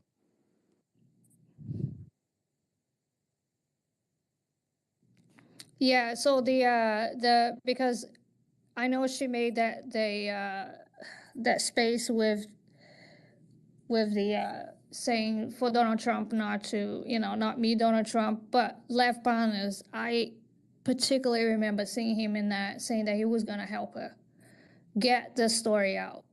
And it was not long after that she began getting these folks to come in and do interviews with us. So I think there's still a connection that he may have not known. I don't think he knows about the BLM and Standing Rock story. I don't think he knows about that. I think Lev went in. I really don't know too much of it. So that's my frame of mind, that I don't think he knew the depth of her past and the story. He sort of like he's on his own crusade, as you know, right? He goes opening spaces now, talking about his story. He actually published 2 days ago his own letter to Congress about Hunter Biden and his findings and his involvement with the whole thing. So he's going on his own crusade to say, okay, I'm a reformed white man who is really rich, right? And he's Ukrainian, so there's a lot of that with him in his own person as well, that I think he's trying to process that. And then these two came together. It was just like after that space, I began seeing CNN and other media publish her story, And the story that is being published is that it's not what we're talking about here, right? It's a totally different situation. They haven't really dug any more than just J6. It's 100% whitewash story that we always get. Yeah. It's just Pam saying she had an epiphany. I think the latest thing is when she heard Donald Trump on the CNN town hall in May say that he would be pardoning J6ers, she had this moment of like, what? Wait a minute, that's not, you can't do that. Where's the justice? And she flipped, just overnight, just flipped. And every hateful thing she'd done for the past 20 years just melted away. And that's exactly what she's allowed them to do. Lev Parnas, I don't know enough about him to really speak intelligently. So what I will say about him is I don't follow him. I don't pay much attention to him or anything he says. I feel like he's somebody who has an agenda. And even if he does, and even if he's like a great guy, shame on him. Coming out of the situation he just came in and automatically taking someone under his wing without just doing a cursory amount of background check to maybe say to her, hey, I'm going to support you and I'm behind you and I want to help you reform yourself. But before I put myself out there, I'm going to ask you about these things that I saw.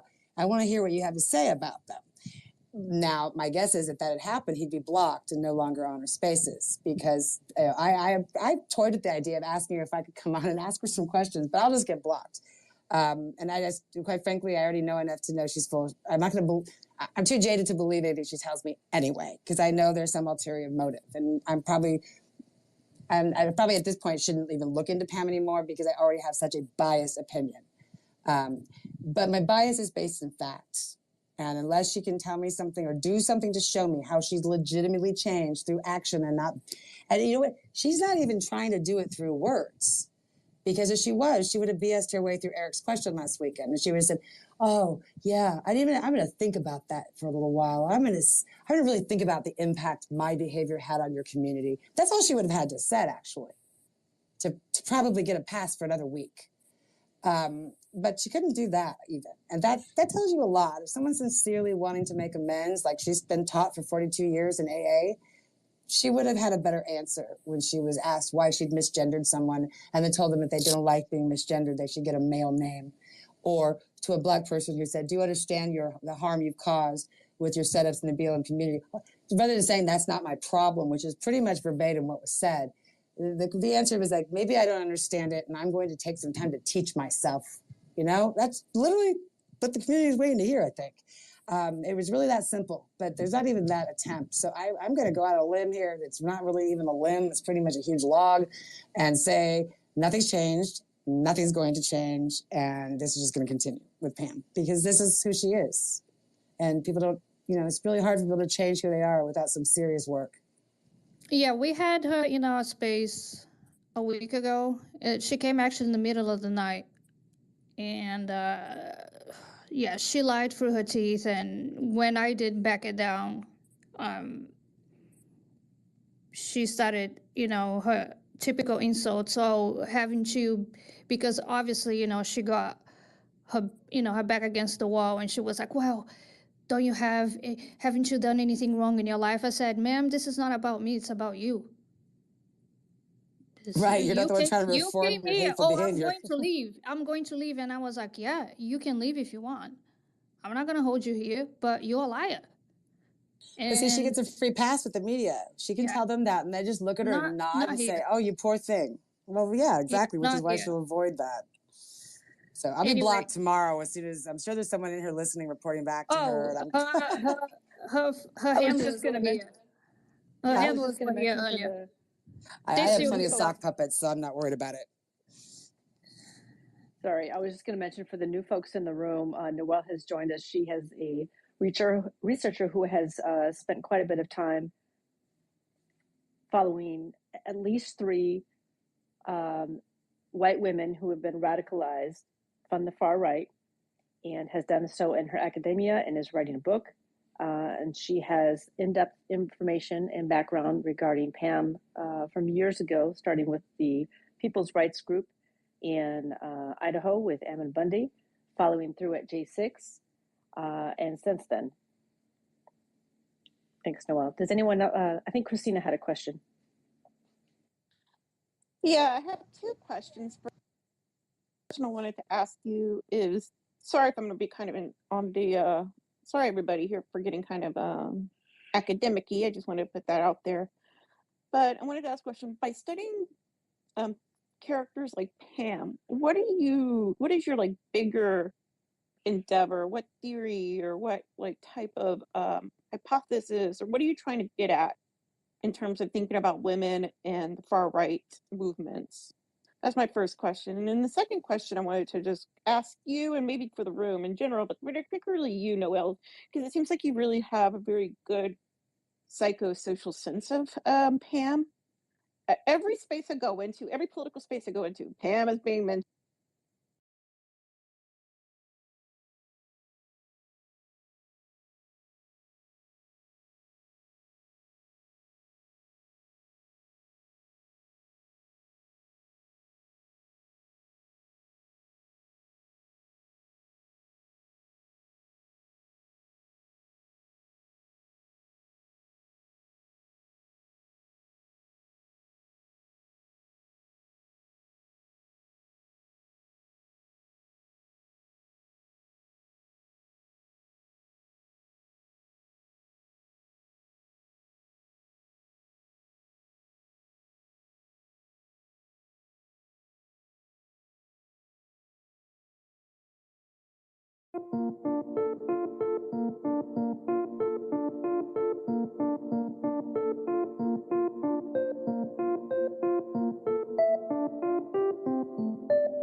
Thanks for rejoining our space.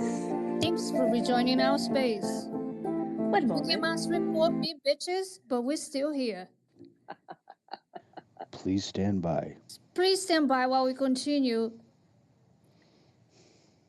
Okay, just a second. Was it because of the title? Nah, they probably reported us. Well, like I said, since this whole thing with Pam went down, like I'm not kidding, I'm like hardcore shadow banned, like for a week now. I don't care. Yeah, I don't We're either. here. They can report me. I really don't give a shit. Did someone actually report you? Oh, For Yeah, what? they reported the space. Who knows? I should go check and see if Pam's blocked me yet. Well, welcome to the club, Noel, because we I certainly got- have been, some of us blocked by her and some of the friends that she has around here. Well, let's just put it this way. She talked to me on the phone freely, and it was a very benign conversation. And then when I reached out, I circled back after I listened to last weekend and sent her a message, said, hey, I had a couple questions I was hoping to ask you, but I haven't heard back. So, yeah, I don't think when the word question comes into play, it's a no-go. I don't know who a Quill is. I am not going to allow you to speak because you're not going to spam the Jumbotron with cheap-ass porn, okay? what kind of porn? Cheap. We don't want it. Not the Oh. good kind. Oh, cheap. wow. Not the stuff sitting in your Who inbox was- now, Eugene.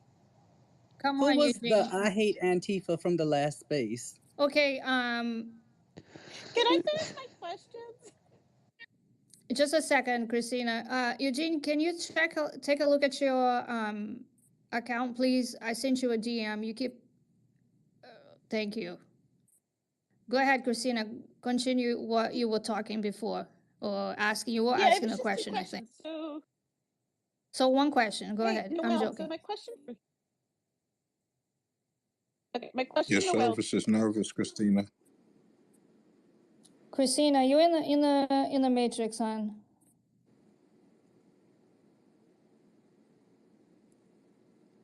Noel is back in. Noel is here. All right, we got everybody we need.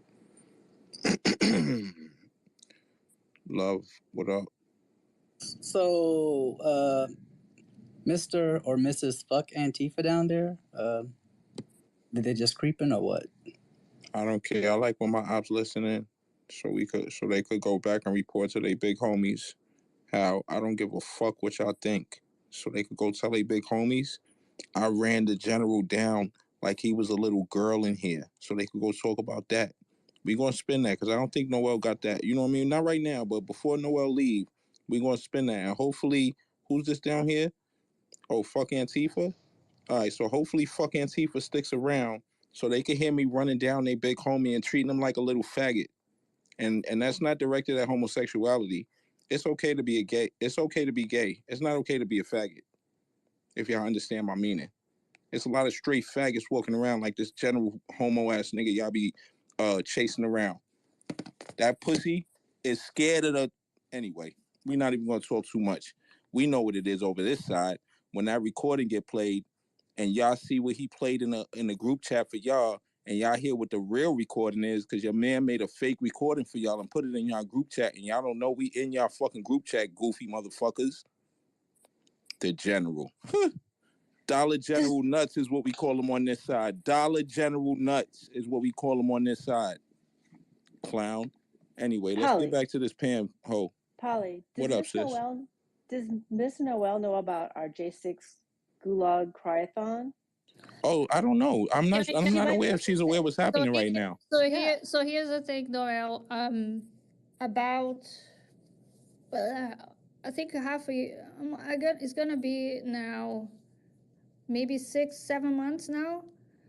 I started holding these spaces. Like initially it was me and Levy, and we put the the computer. Somebody would log in and just listen to the general and listen to the calls coming from jail, and we just laugh our ass off because the white privilege and the sad stories are insane.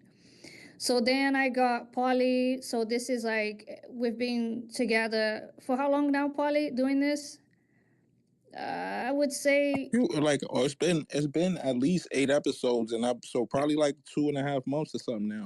so. Because Now the first couple of episodes I didn't stream on YouTube, and it's at least 8 up there now. So we've been listening to them, and the general has come over here, and he blocked Let me us. cue that up. Let me cue that up real quick. Yeah, keep talking. So so he blocked me, blocked Polly, Doc Garland, and a bunch of other folks here. But we've been trying to like sort of bring what they done to a different audience and do it in a different format, sort of more casual, and to listen, because when you listen to them, you see how crazy they are, right? Yeah, and one thing too, as far as I'm concerned, if there is anyone in here listening who has access to Pam and wants to take this back, I'm totally happy. I've got 2 years of research I'd love to share. There's a bunch of that's folks good. down there. And you know what? I would love to be proved wrong. I would love to be shown that for 2 years I'm so jaded after wading through this stuff for so long that Pam really has changed. And I would welcome an opportunity to ask my questions to her. So Noelle, we're gonna play you an interaction that Polly had with the general, and then we're gonna play the news media. Polly, I sent it to you to the. I got you. And we can go ahead and play that after. Just a second. We have Christina that hasn't finished her question, and then. Yeah, for sure. And then we have another speaker. Oh my God, my questions have been cut off twice. Okay, y'all. just ask one question, Christina, because I think the app, is trying to tell you something.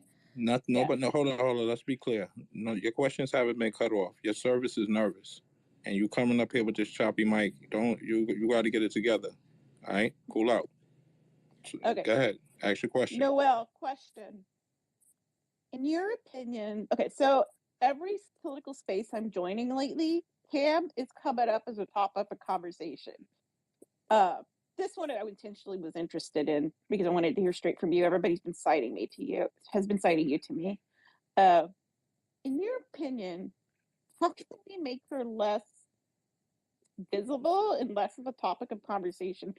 Because I feel like I'm like you were saying before, she's doing this for attention, relevance. But what do you feel like we can do as a Twitter space community to like just get her out of our mouths?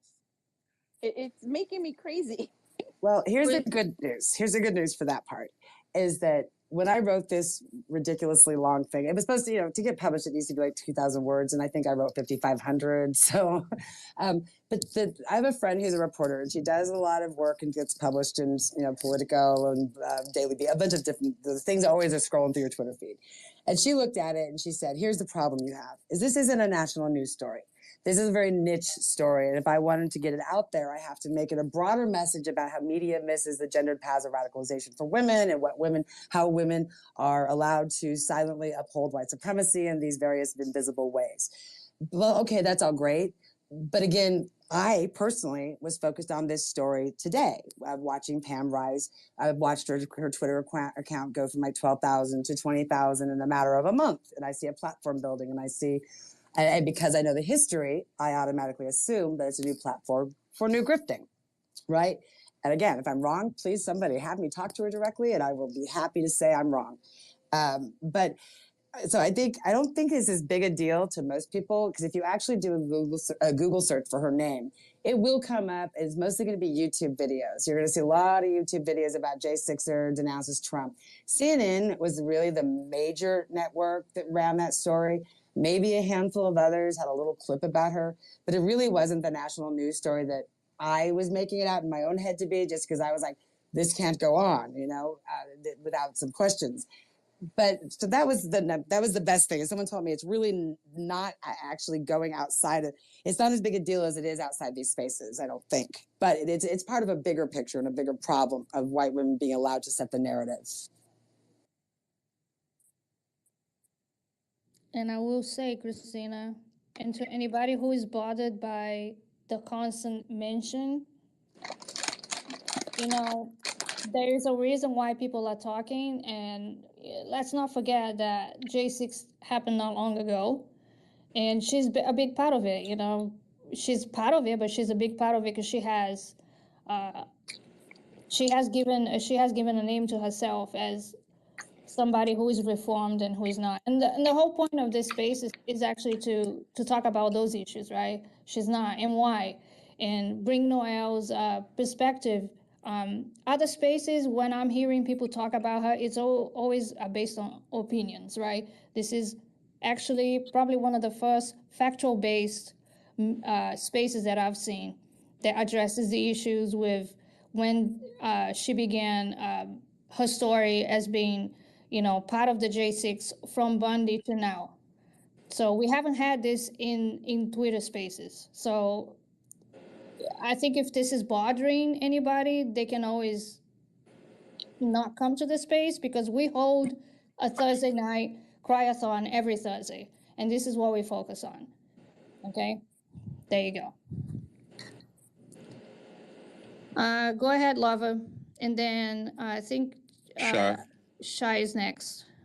Right. I realized that fuck Antifa doesn't have a mic, but I guess just for their own benefit, do they understand what anti-fascist is?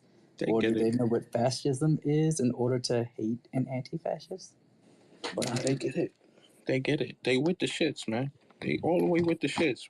I be going through this when I be running the white supremacists down and shit, and I was on the same type of time as you. Like, wait a minute, do y'all not understand that Antifa means anti-fascist, and they don't give a fuck. They with the shits. They want a king. Wow. They need to be led. They also need an invisible enemy. 100%. 100%. They need to be the victim of something that's not there. 100%. Like how, hold up, didn't he say that Mexicans were rapists? Wasn't that his words? Did the rape amount like the rape rate, pardon me if that's triggering for anyone, did the rape rate go up since all of these quote unquote caravans been pulling up? Or is it the same shit? Because Texas, they should be ravaged by now. Is that what's happening? No, kind of Matt Gaetz in Florida, I think. Sheesh. Let me mute up. I'm gonna light this black guy, y'all. Oh wait, wait. We still got hands. I think it's on who? Oh, by the way, Eugene, I think I put that picture in the chat that you're referring to. Okay, thank you.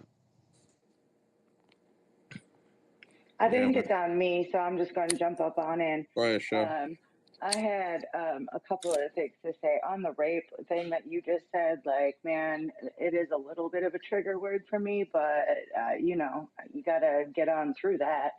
And I think it's real funny that Trump said that shit when he's been doing God knows motherfuck what. I mean, let's be real, folks. Like, he was out there grabbing by the pussy, like, really? And then this guy's gonna call out other folks? Oof, that's just a whole nother problem.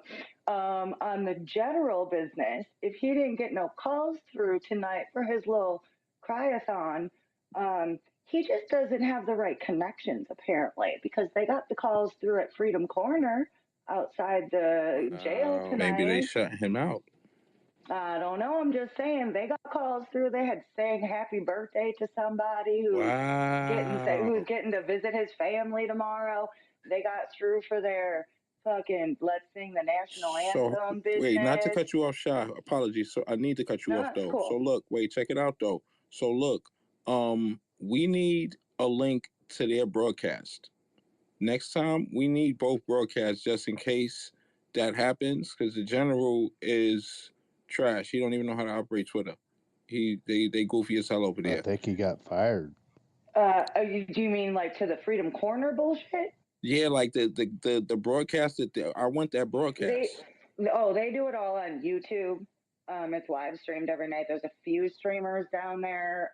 So it's like on YouTube, and we could just grab the feed. You saying? Yeah. Mm-hmm. Look for Oreo Express. Oreo Express. He ain't down there. He ain't down there no more. He's not. I actually went there in March. He ain't been there for a while. I was there in March, and I think he was still there. Or Freedom Express, or whatever it's called now.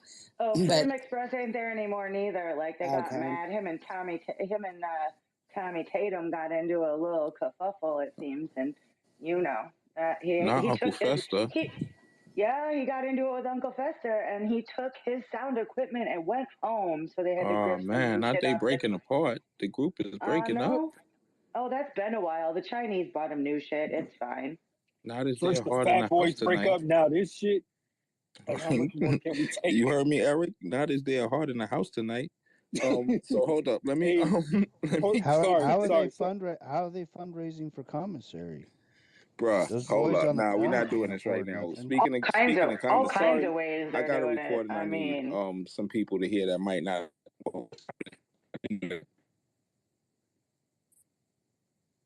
Okay, whoever you guys have a really crappy connection. Come on. Who, me? Yeah, I'm gonna bid Yeah. y'all adieu, man. I'm about to go My inside connection is bad. now. So I'll see y'all tomorrow. All right, peace out. My connection is bad. Thank you, saying? Eric. Okay, one more time. Try to come up. She wants to apologize to me. Can we bring her up? Somebody kicked her out. I don't know. She said, "You She guys needs keep to removing." rejoin. Yeah, you guys Wait, keep I didn't removing remove me. nobody. I don't know what these two are up to, but if she's already heard this, so y'all can figure that out with the DMs and all of that. I think, right? So bow. No, she wants to come and say something, but I don't know what it is. Yeah, she could wait. She don't get priority. The hell? I don't even know Shorty. The fuck? Hold up. This is what we getting into right now, though. For those of you who haven't heard it, and for those of you who love to hear it, let's get into this political versus the general thing. You know what I mean? We throw this up we was listening to this shit like every other space, like every space and then every other space, and then it dwindled down a little bit, but we definitely do this every Thursday. There's Hey, always a reason to play it, You're gonna make that snot baller down there at the bottom snot ball, man. Bruh. If he listened to what the general posted in their chat and then he hears what actually happened, he might be pissed off and go say, why the fuck did you make a fake recording to show to us when that black guy kicked your ass? Why did you show us this fake shit when that black guy was kicking your ass over there? Why didn't you show us the real? What's up? I would like the general to come over and explain to us why he got fired by all these people in jail. I mean, we don't know that for sure. We don't know that for sure. Hey guys, guess what? I'm blocked. Oh, of course you are. That's his minion in here. He in here. Look. That's the general's man reporting back to the general so he can hear the space. That's why I said I want my ops to come in here and listen to me. You know why? Because you can't do a fucking thing about it. That's why I want you to come in here and listen to me. All of y'all. Y'all all pussy. Forever. Oh, speaking of that, let's get back to this. Hold up. I mean, an hour ago, she does a lot of stuff. She's hot under the collar. I'm glad you cleared that up. Thank you.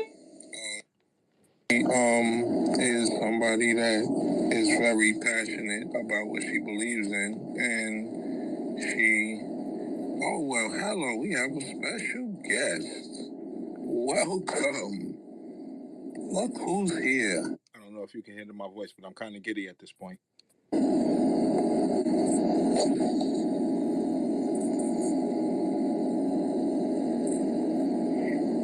Everybody chill. If you're not in the know, don't jump in the conversation, please. Thank you. I'm not moving nobody off the stage, but if you're not in the know, don't come off your mic. General, how you doing, brother?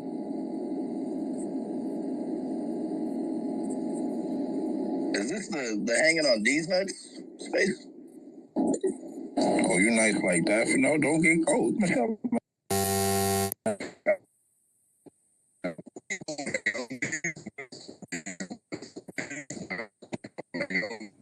You're tiling. You're in the matrix, man. You blew Twitter It sounded up. like Mario Brothers. Yeah. Is he fast Stop forwarding it, or Gulag. what are we doing here? Polly, Polly, pause, please. Thank you. you You blew went deep Twitter into up. the matrix. Right after the D's nuts. It went dark. Y'all can hear me clearly now? Oh yeah. After these nuts, you went in the matrix. But I'm good now. Nuts. I'm good now, correct? You're good now. Yes. These nuts are good. Got it. I'm gonna take it back to the top because these nuts was kind of in the beginning. I'm gonna go like here-ish. Okay. She. Oh well, hello.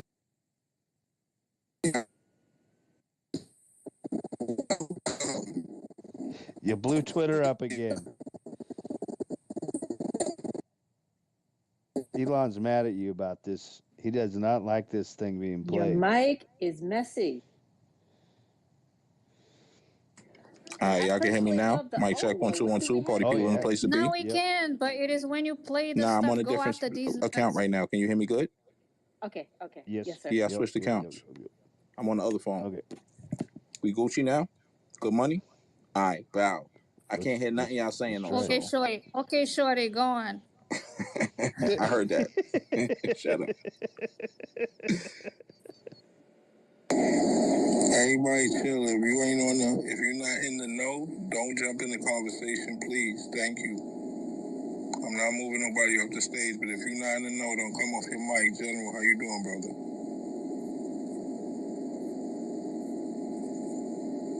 Is this the hanging on these nuts space? Oh, you nice like that. No, don't get cold. Michelle, matter of fact, I'm gonna let you talk. Keep on hanging on these nuts. These nuts. These nuts. Keep on hanging on these nuts. He making himself famous right now. I've already been famous, man. I don't need y'all to make me famous. What are we talking about in here? Bunch of. We having fun. We having a party while y'all crying. That's what we doing. We having a party to y'all Cry-A-Thon. We be hearing y'all crying about your man's getting robbed in the jail and all that. That's what we in here doing. You think you want to know? Sounds like you think you a big dog. You're hanging on these. You little homie. You the little homie. It sounds like you're hanging on these. You can't spell we were. Don't stop. Stop stealing jokes from my culture. Stop stealing jokes from my culture. Okay? You appropriate everything else from my culture. Stop stealing jokes from my culture. Stop hanging on these nuts. Well, that's all he got. No. Yeah. I mean, we gotta listen to y'all cry every week. We have a party to y'all crying. Yo, all of the women in this room right now got wine, bro. They sipping wine. Well, while y'all crying, bro. They having a whole fucking party while y'all crying. We have individual parties going on in our houses right now while y'all crying. Y'all big mad, emotional. We're gonna help you, brother. We got you. We got your back, brother. You need money for your commissary? Yo, your man got robbed, son. Your man got robbed. Hold up, let me talk, sis. Hold up, sis. Let me talk. Your man got robbed, bro. We heard it. We heard it live on the air, bro. We was live, boy. You are famous, boy. You on YouTube live right now, boy. I know. You heard? I know. And I'm you know. You know what it is. Everybody. Thank you for the views, too. Thank you for the views, too. I am. I'm going to show it off, man. Appreciate it. I appreciate it. Big props. Big props to the general. But you know what? Your man got robbed, son. You couldn't do nothing about it. Your man got robbed, and we heard it. He said, yo, food isn't that important. Give him the bag, man. It's okay, man. Give him the bag. What makes your man gave up that commissary? You know what that started? The endless cycle of him giving up his commissary for the rest of his bid. That's what's going to happen. He ain't going to eat good. You know why? Because some black man like me is going to make sure he don't eat good. You heard? He gonna make sure he don't eat good. Funny nuts, man. You heard? That's what happens when you hang on them nuts. Mad, you know? But you know who else mad? Your boy sitting in that cell, mad as hell right now. That's who really mad. Yeah. He real mad, nigga. Make you feel good. Make you feel real good, man. For the ladies. Are you gonna do for the ladies? We having a party. What you don't understand about a party? What is wrong with this guy? We're having a hanging on these nuts. Hanging on these nuts party. I get it. They changed the title, man. Make it right. Let me rock, sis. Because he's trash. I thought he was going to be nice with it. Nah, I'm not nice. I'm not nice. He's trash. No, I'm not nice. I'm not nice at all. Stop appropriating my speech, sir. Please stop appropriating my speech. Oh, my God. I feel like I'm being robbed right now. Like your man got robbed in that cell. This nonsense. Like your man got robbed in that cell. That's how I feel when you say those words. I feel like your man felt in that cell when they took his commissary. Hold up, it was two of them. It was one on two and they still got robbed, bro. How your mans got robbed? How they didn't jump the nigga? How they didn't jump the nigga? Yo, bro, that's crazy. I just thought about that right now. Thank you. Yo, it was 2-on-1 and the one person walked away with your man's food. Make that make sense. It was 2-on-1. We heard the man tell a story live. Am I lying, y'all? Hundreds if y'all heard it. Hundreds if y'all heard it. Please let me hear them hundreds if y'all heard it. Because they was there. No, they was there, and they heard your man. Yo, you don't even get paid for this. That's how pathetic you are. All these fools out here, man. That's how your man sounded, bro. That's how your man sounded. Like a little bitch. Like a little bitch. That's how your man sounded. And you know what? That dude that took that commissary, you know what he did? He went and told his friends. He went and spread the goods out and told his friends. And he said, yo, that nigga is food forever. For the whole rest of the time he in here. When he go to the next jail, spread the word. He food forever. How many years he got? 14? That's a scrumptious meal.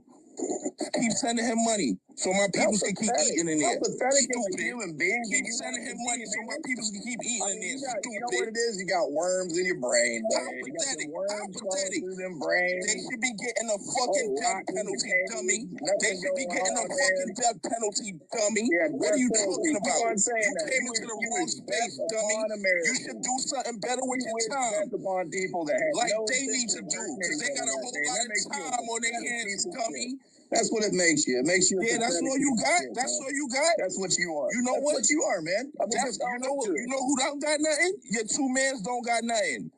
And they won't have nothing for the rest of their bid. Keep sending my mans that commissary. Keep sending my mans that commissary, dummy. Keep sending my mans that commissary. Hold up. How much y'all raised for them so far? How much y'all raised for them so far? So I know what pair of sneakers I gotta get my man when he send me that order for. How much y'all raised for them so far? Crying about I gotta make a fake receipt because you know I'm gonna sell them Gucci joints off your man's money. Oh man, you know what I mean? I gotta make a fake receipt. They only have $50 sneakers, but I'm gonna get them $500 Gucci sneakers off your man's money and send him a fake receipt. You heard? That's how we gonna do your man's in there, son. What'd you go to prison for? What'd you go to prison for, man? What are you talking about? What'd you go to don't prison ask for? questions here, dummy. Fuck what do you think this is a back and forth? I'll tell you what you went to prison for. This is a rundown. Let me explain to you about the black side of Twitter, dummy. You getting ran down right now. Like your man's got ran down for that fucking commissary, dummy. What are you talking about? We hear y'all crying every week. Like you in here crying right now, pussy. Who the fuck is you talking to? You think because everybody keep looking at this account and thinking I'm some new nigga. I do this every day, dummy. Who the fuck you think you talking to? Your man's is getting a commissary took. Heard? Took. Your man's can't do nothing. Just give it up, bro. It's just food. That's what your man said. Just give it up, bro. It's just food. Come on, man. You're not ready for me, boy. We here every week, though. I serve you up every week. Every week. We got you on schedule. My channel is scheduled, boy. You on my schedule every week, pussy. Pull up. I smoke you weekly. I does this. Fuck is you talking to? I only deal with facts. You can come over here and say these nuts and all of that shit. Bro, this ain't no roast. This is a factual rundown. We heard you telling your mans, bro, it's gonna be all right. It's gonna be all right. No, it's not. No, it's not. Why you lie to that man for, bro? Why the fuck you lie to that man for? It's not gonna be all right. It is not gonna be nowhere near the fuck all right. Cause you know what? In 7 days after that, he gonna go back to the commissary again, nigga. That's what's gonna happen. Yeah, he ran. Come back next week. I invited to speak. I invited him to speak again. Oh, he's afraid. Little bitch. Yeah. You food forever. Wait, I'll just put headphones in here. Continue. You food forever. Polly, I sent you some links. So I want to take a moment to thank Noelle. She does need to leave in a few minutes, but I want to personally, on behalf of all the hosts here tonight, thank her for her incredible work that she's done, that we just recently discovered, and has helped, yes, all the claps. So if there's any remaining questions for Noelle, I love who do we have here? That shit never gets old, Polly. I want that as my ringtone, my alarm tone, my text tone. It is just beautiful, cathartic, beautiful. You could hear the joy in my voice, I think. Like It is. Every single time. I just I love well, it. look I love what it. we have here. Gangster flew right out of me. I turned into a whole like little girl with pigtails skipping through the fucking field and shit. Like, oh my goodness. Yes. Yes, it was beautiful. I was Never gets I was old. so happy to see that Abby on the screen. I was like, oh, it's lit. Cause I already knew he like, look, I do the white supremacist rundown all the time. That's like, sparring practice for me. I be going in their spaces and fucking their whole shit up. You heard? So I knew he was gonna be light work 1-on-1, but I thought he was gonna come in with some actual, we was gonna have a discussion. He thought he was gonna do that dumb shit to me. Dude, you've seen his couch. Do you think he's any quality? I knew. Come on. That's why I was Come giddy. on. It's right up to that point. Remember, you went to go get a drink, and you were like, "Hold on, I hope everybody's got a fresh beverage, nice and icy with the." I remember the whole lead up into that, and he was already in the room, and you hadn't seen him yet. And I think all of us were like, the whole energy was like, "Oh shit, he's here finally!" And you're like, "Okay, I'm getting a little tired, got this nice beverage, nice and icy. Oh well." The vocal shift was just fantastic again. Okay, Noel, thank you so much for coming over, and we can't thank you enough. I agree with that, Garland. This was a great, amazing work that you have. I hope you guys learned something new from having her over here. The space prior to this, Polly is going to just clip the portion that she begins talking so you guys can have that for future reference as well. Yeah, definitely. Hey, I have one question real quick for Noel. Did I hear you right saying that Lincoln Project was one of the early pushers of her repentance tour? She was on a podcast called I Must Be Crazy, or are we losing? I have to look it up exactly, but it was just recently. The person hosting it was her claim to fame is one of the original co-founders of Lincoln Project. Now that's not Rick Wilson or one of the names you know. It was a name I had never heard of, and there's several people who were all part of that Lincoln Project when it first started that claimed to be co-founders. It's kind of like Camp Pam and being a co-founding member or a founding member of People's Rights. It just means that they were on that bandwagon early on, I think. But she uses it for clout. She doesn't have a huge following. But yes, that's the problem. Midas Touch was in touch with her. Pam, before she blocked me, and while I still had access to her cell phone last week, she sent me a text that she had received from the guy who runs Midas Touch, wanting to help rehabilitate her. And since then, when she's had Lev Parnas in her spaces, she also has attracted Jim Stewartson and his following. And that's where we're starting to move into new territory, because he's got a very large following. A lot of the people on my end of research refer to that group as the Blue and On group. I just try to stay out of it because I've got way too many piles of junk on my plate to try to understand, and that's one that I, am only even paying halfway attention to because of Pam's kind of ushering in and being taken under the wing of people like Lev Parnas and Jim Stewartson, and now Steve Hassan, who is a cult expert, and again adding more legitimacy to our platform. And also former Congressman. Riggleman. Yep. That's right. So she's very good at that. Jamie Raskin just talked about her. Could you please use your hand, please? Did he really? Please use your hand. Yikes. Jamie Raskin just talks about her? Yeah. Oh. In a positive way? Yes. Oh, yeah. That's unfortunate. About Pam? Yeah. Just like the other night, I can't remember. It was on one of the major news networks. That makes sense now, because I did see her sharing something, and it was probably that clip. I did notice that she was sharing a Raskin clip, but I didn't pay attention to it. That must be what that was about. Oh, that's unfortunate. So see, again, we can blame Pam all we want, but this is the media's fault for giving her a platform without ever really looking into who she is, and then saying, how were you able to shed your hateful ideology over the course of pretty much 48 hours that you had held dear for 20 years? And that no one did that. And yeah, still like don't. you was dead ass MAGA granny. Like what? You was dead ass the MAGA great. That was what you were not like. You had the QAnon shaman. You had all these fucking goofy ass titles on these motherfuckers. This was the MAGA granny. How the fuck you, bruh? If you do, when we get off of here, I've got it. My husband is like, we need to eat dinner.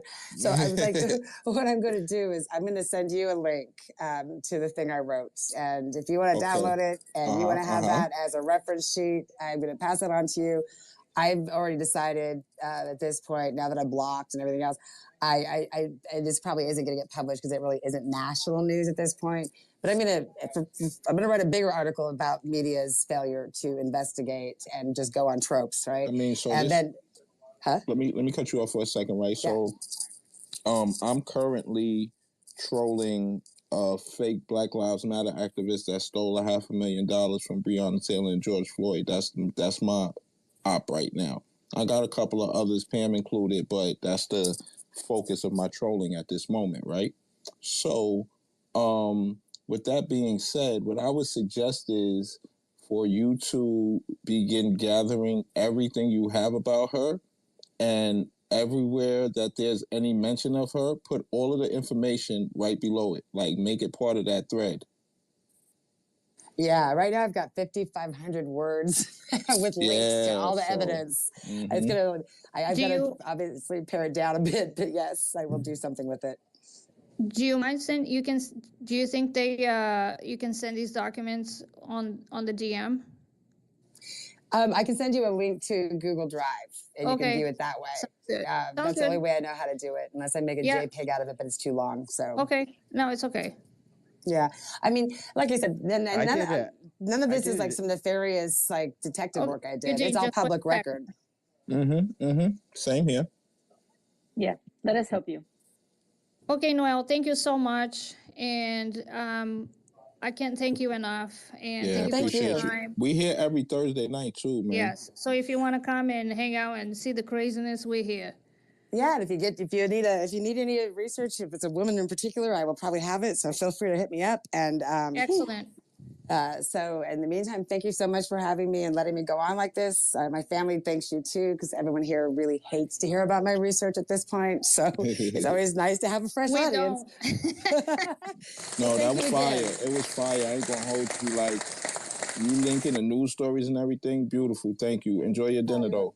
Thank you so much. Thank you. Right, have a good night. Bye bye. Yeah, that was fire. I was just gonna say I followed you. That was all I was gonna say. Yeah.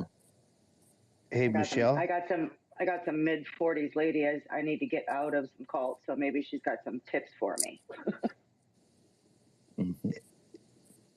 Go ahead, Eugene. What's up?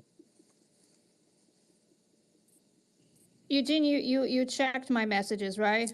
Thank you. Chairman, how you doing? Chairman, you over there? Yes. Hey. Hey. Thank you so much for this space. That was like, I didn't know any of that stuff. I know that you talked about it, but like amazing.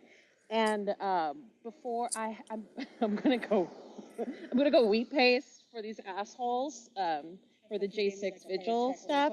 But I put a flyer for our event protesting the J6ers on 8/1. And I really appreciate all the information. Thank you so much, and thanks for hosting all this. Yeah, and if anybody lives in the DC area, please come out, okay? Thank you. Chairman of Antifa in the house. I'm still waiting. I'm still waiting for my gold card. Okay, my membership. Yeah, This is crazy, man. How you treating us? Like you got me on the back burner, like Nat Turner, man. Never gave it to me. Damn, no, but man. Mr. Fuck Antifa down here with the fucking Confederate flag and the That's the general. Yeah, I'm the fucking chairman of Antifa, and I don't know. I mean, he's too pussy to take a mic. He'll never take a mic in here. Yeah. You know what I'm saying? He lucky we letting him sit in here with us. Yeah. He just heard that recording. Listen, he just heard that recording. We should have asked him to come up before that recording, because he might not be crying, but he just heard that. I doubt he wants any of that. So No, you think about it. You come back next week, and If I was hearing that and it wasn't me doing it, I would, have second thoughts. So, that's true. Yeah.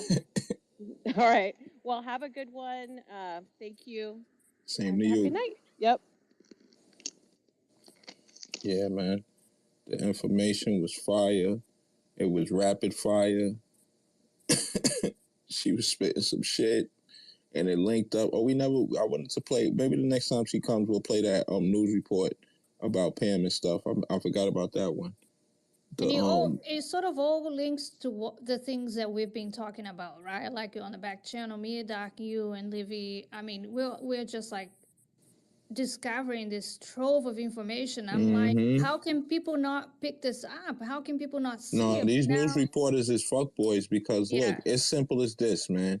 If we, our regular ass selves, is able to find out all of this rabbit hole of shit, how did they not even bother trying?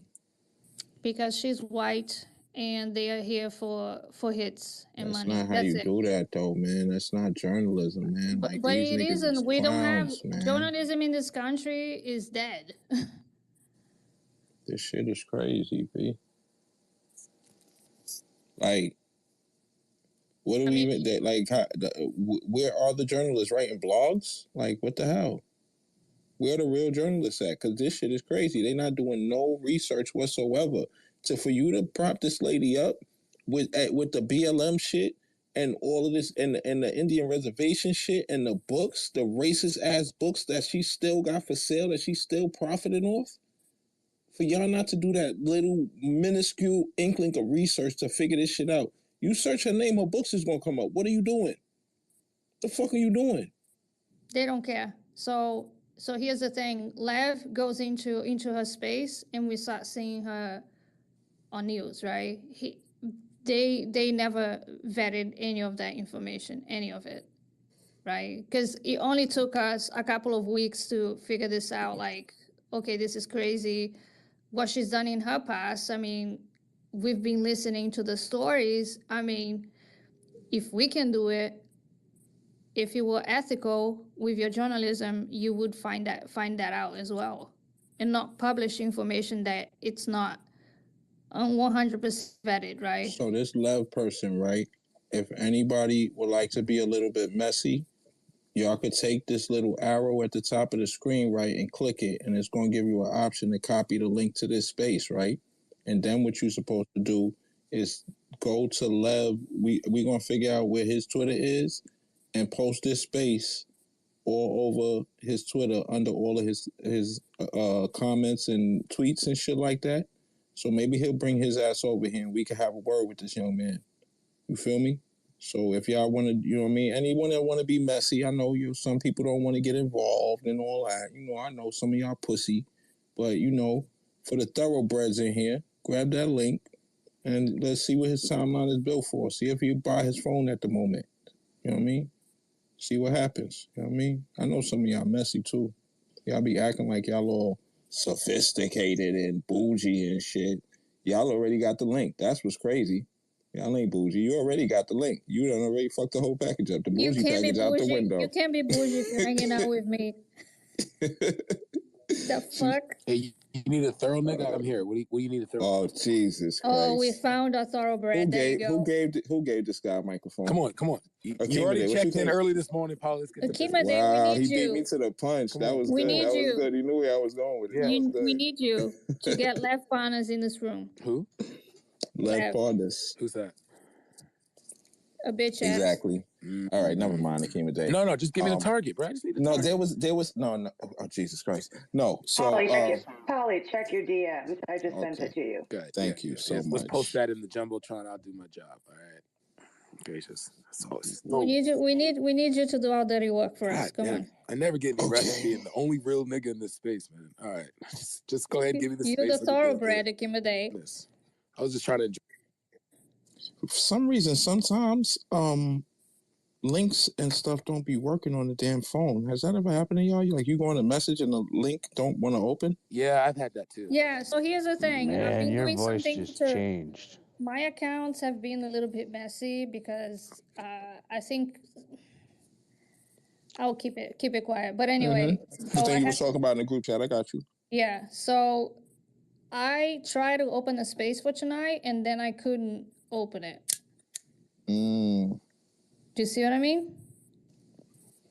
That's happened to me before too. It'll start the space, but when you try to send it out, it'll say unavailable. No, I don't even have the option. That's the thing. Oh no, that's happened to a couple of people. That never happened to me before. Oh shit. Yo, it's a real party. I got my blue check for real now. It gave me back my blue check. Hey. You heard? Big things popping.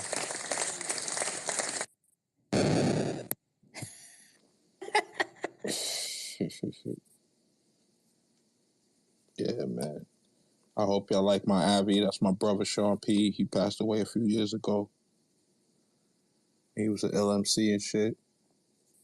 He was from Boot Camp Click. I don't know if y'all remember Boot Camp Click back in the days. Helter Skelter and all that.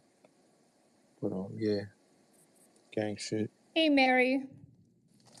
How you doing, Mary? You have your hand up. Good evening. How you doing? It's 3 in the I'm doing good. It's 3 in the morning. Hi, everybody. It was a fantastic space. The girl was amazing, and like you said, everybody's correct. Everybody's intuition was correct. Everybody knew everything, but the way she threads it all, it just validates everybody, right?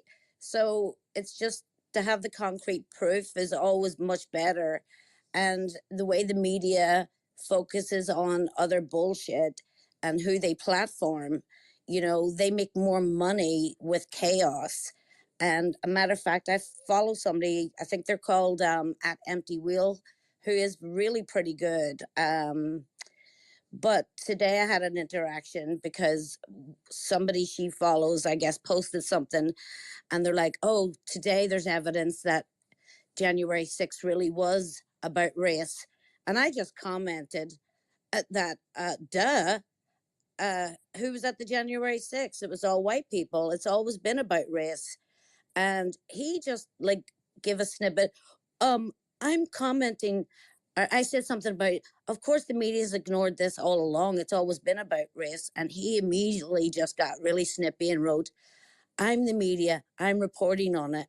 And then I replied to it, but he had deleted it because I guess he realized like maybe he shouldn't have taken that personal. Because when I say the media, obviously I'm talking about the primetime shows. Mainstream. Right. Not him personally. Like, you know how you say, if it's not for you, let it fly? Exactly.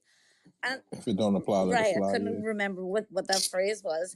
And I was like, what the fuck? You took that shit so personal? But then he deleted it. And I'm like, dude, okay, you're reporting it now, but who's on the TV? Who's being platformed? All the, you know damn well CNN had a town hall with all the white supremacists in the audience, with nobody pushing back, nobody pushing on his lies, because they knew goddamn well it would have a big top rating, and they know CNN is Fox Light at the minute.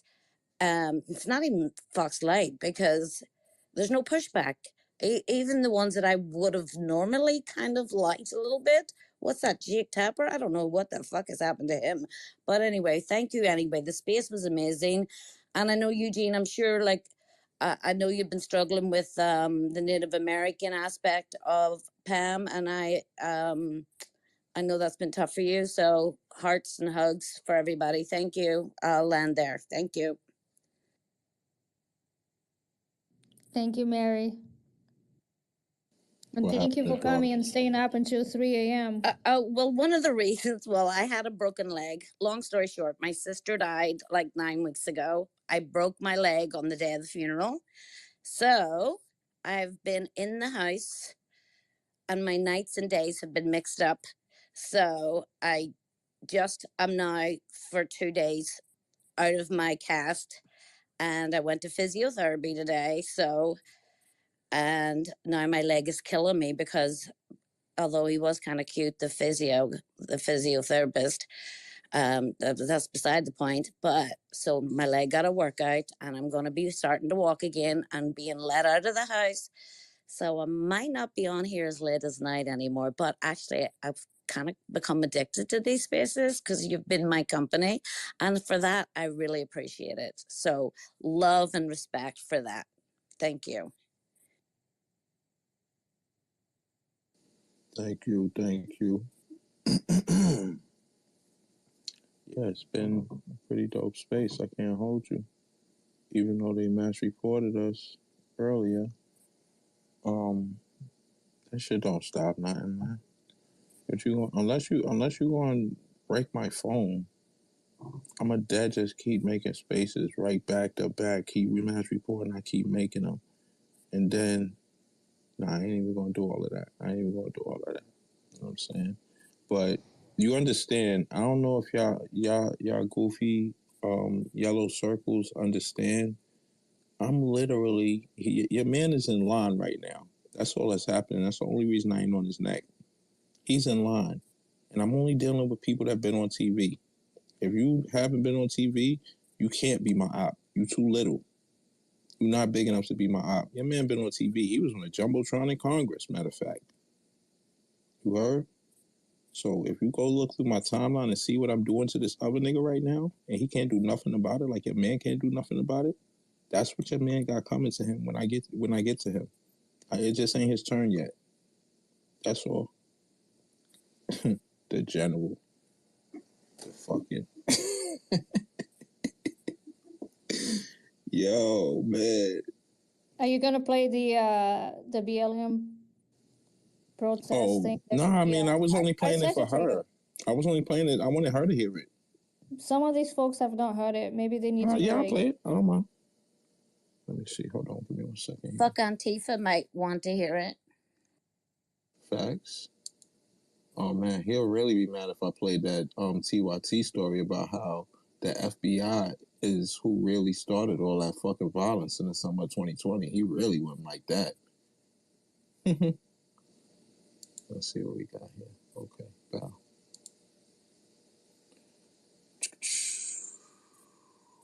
Sent me a bunch of stuff here. Is it in the group chat or directly? It's in the group chat. All right. I don't see it. What is it? A link? Hello? Mic check. Queen. You don't see it? Just a second. That's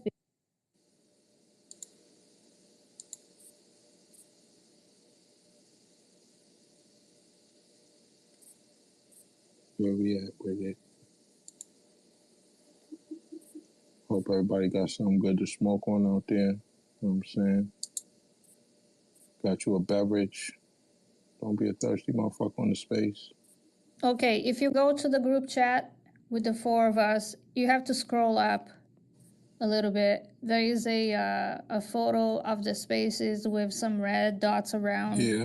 Okay, this other thing, tensions rise? Yeah, I that's got it. you. All right. Let me make sure I don't got nothing else playing, so that don't sound crazy. Yup, I got something playing. Let me stop that. Perfect. And then I can unmute.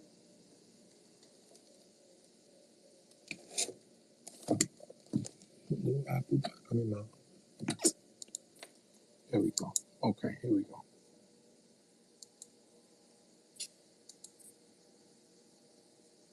Damn it. Why every time I touch the screen, you gotta reset? All right, here we go, pal. Michelle, does she still say that she's a Republican? Yes. Access denied. And also that You she's had half that native, which is problem before. Just a second. Try just a second. So you had this issue before, so let me try to send it to your other account.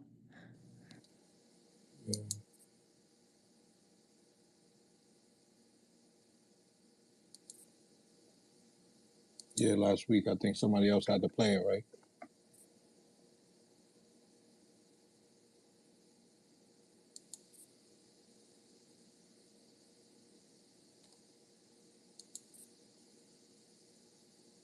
She sent me the link to her joint. That's dope. All right, I'm on the other account and I'm in the group chat on that account, so I'll just scroll up to it. But I don't think that's it. It wouldn't matter which account I'm clicking it from. It's the same computer. It's going to give me the same thing. Or maybe not. Do I have like a block on me clicking links from the account or something? Nope, same thing. Access denied. So this is what I'm gonna do. I'm gonna put it in the comments. No, it's not mattering where it's coming from. Let me see how I'm gonna do this. All right, I have to. All right, I got it. Don't worry about it. Give me 1 second and I'll just play it.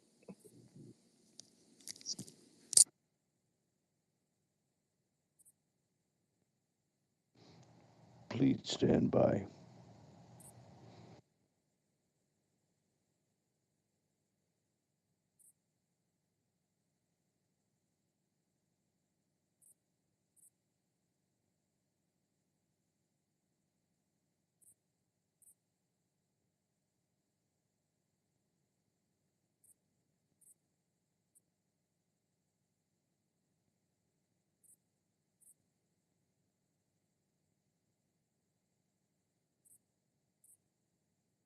All right, what's that?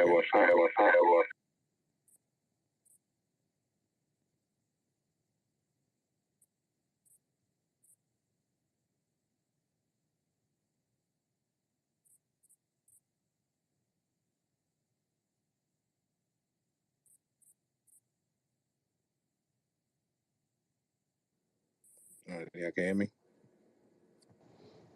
Yep. Okay, cool. Sorry about that, y'all.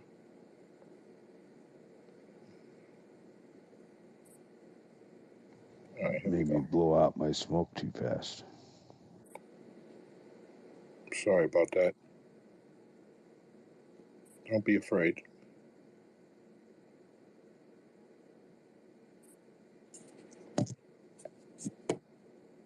Buffering.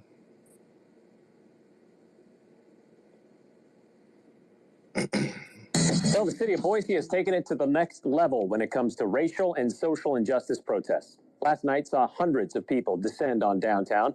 The police had to close down Capitol Boulevard in front of City Hall because of it. It began. Damn it. You were almost there. Yeah. I can't touch this shit. It's not YouTube. It's some news channel. Are you skeptical of headlines and what you see on social media? Of course I am. What kind of questions are these? The fuck?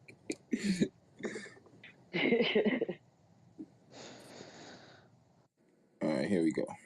Stories, and even includes a daily fun. Well, the city of Boise has taken it to the next level when it comes to racial and social injustice protests. Last night saw hundreds of people descend on downtown. The police had to close down Capitol Boulevard in front of City Hall because of it. It began with Black Lives Matter showing up as they have the last couple of weeks to hold a rally and protest outside while Boise's city council met inside. At issue, the Defund the Police movement, which, as we know, isn't about getting rid of the police department, but about shifting funding into other social programs for the city. Schools, homelessness, healthcare, mental health care. The last couple of weeks have been rather uneventful. But then last night, a swarm of counter-protesters joined in. All because Pam Hemphill told us she asked for help. She told us this today. She wanted to show her support for defending the police. And the Liberty Dogs, or the Idaho Liberty Dogs, and the MAGA girls, well, they offered to help her out. So they sent out the call on social media. And did they ever get a response? Pam told us her reason for bringing friends to keep the protests from turning destructive, even though that hasn't happened yet, like ever, other than a few instances of vandalism. But Pam still felt it was necessary. Out of the fear that it's a possibility because we're seeing it happen everywhere else, and we're not going to allow it to happen in Idaho. That's the message, that they need to know that. You're not going to come here and destroy our city. We won't allow it. If you do cross that line and start destroying, breaking windows and hurting people, we're going to be there to protect our city. What I heard in their messages was violent, mean messages. This is going to be a new country. We don't want your America.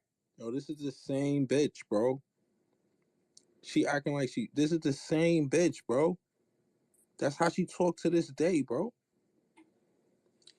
Like, You're sitting there talking like that, telling that to patriots that are sitting out there that have died for this country, that you don't want this America. Aren't they allowed to say that? Of course they're allowed, but what does that mean? We don't want your America. People can take that message and say, we're going to destroy your Constitution. The minds in people start going a different direction when they're hearing that you don't want to be for America. Well, Boise's mayor, she's seen the protests every week up until last night and said they were peaceful up until last night. She also says she was especially bothered by what she saw transpire outside her office when our community witnessed and many of our residents experienced physical violence and intimidation by counter-protesters during a Black Lives Matter protest at City Hall. Peaceful protest was the goal of the protesters who gathered, to speak their truths and call on us all as leaders to take action. We have a right to do this without intimidation, fear of violence, and it's movements like we see right now that have spurred progress throughout our history. Last night's gathering would have been similar if not for the efforts to intimidate and potentially incite additional violence by counter-protesters. I condemn those who showed up in our community under the guise of protection and instead intimidated, shouted epithets, and white nationalist slogans, and in some cases, physically assaulted protesters. There's no room for this in our city. The police, who were on hand and admitted they were not equipped to make any arrests last night, but are following up with reports of violence today and intend to hold people accountable, they sent out this statement to say, we hold dear people's right to peacefully assemble and exercise. How the fuck is the police not equipped to make any arrests? It's Boise, Idaho. They don't That is arrest white fucking people crazy there. to me. Hold up, let me get Queen right first. Okay, I got you, sis. I got you. Amendment writes, we regret if people did not feel safe protesting last night, and no, it's our job to ensure a safe environment for everyone. Meanwhile, the Idaho Liberty Dogs, who helped organize the counter-protest, said, we condemn any violence. We came out to show support for our law enforcement officers. The mayor's not telling the truth, and she is totally one-sided. I witnessed several Black Lives Matter protesters become very hostile and start attacking counter-protesters. The event, for the most part, was peaceful. We saw several pro and anti-police protesters having an open dialogue, shaking hands, even hugging. But of course, the media will not report that. And yet here we are. And we know they started it. No, they started it first. Our intent today is not to divvy up the blame for how the evening ended up. I saw firsthand the biker gangs on hand. I saw several adorned with Nazi symbols. I heard the vile language being tossed around. And we've seen the videos that verify everyone's version of the story, the pushing, the punching, the shouting, and the spitting. But those bits of video rarely tell the whole story. And Boise Police is in the middle of piecing it all together. But what about the next chapter of this story? Have we turned the page on peaceful BLM protests in Idaho? To find out, we asked Ty Simpson. She's a community organizer with a lot of experience in this kind of stuff. She says the focus on the violence distracts from the narrative, especially since that isn't even part of the plan. For them to show up too with under the assumption, like these counter-protesters showed up like, oh my gosh, this is a Black Lives Matter, there's the assumption that it's violent, and it's not the case. You had 5,000 people show up for the vigil, not one slice of violence at all. And that's how we want to show up in all of these spaces. We want to show up and we want to be heard.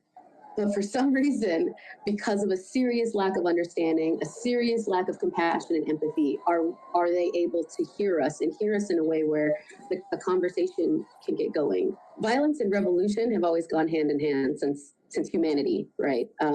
Revolutions happen violently. We don't want violence. We don't want physical fallout. We don't want collateral damage. Nobody ever wants the loss of lives. Nobody ever wishes for that, right? Like that's not a stance that any movement is going to take. But when we are seeking truth and justice and love for communities of color, for communities significantly impacted by marginalization since the inception of the United States, going up against these insidious, deeply embedded principles of white supremacy, that is inevitably a tornado and a hurricane at the same time. That is an explosion of ideals, and there is always violent fallout. And I hate that the violence takes away from the message, because really, at the end of the day, we want equity and we want justice, and we're not getting it. I mean, we've seen a shift all over the country, but right now, how would you categorize the mood, the attitude in Boise? it's tense. There are a whole lot of well-meaning white folks who are just now waking up to how serious racism is, to how serious white supremacy and white nationalism is. And I appreciate that they're joining the anti-racism movement.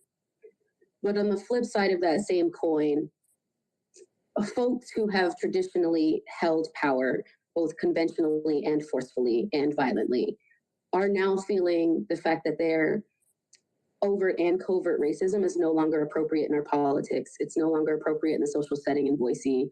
And that creates this tension. It's almost like, it's an explosion waiting to happen, right? And that's like the whole country is feeling that. We're at a reckoning now. We can't go back to the way that we were.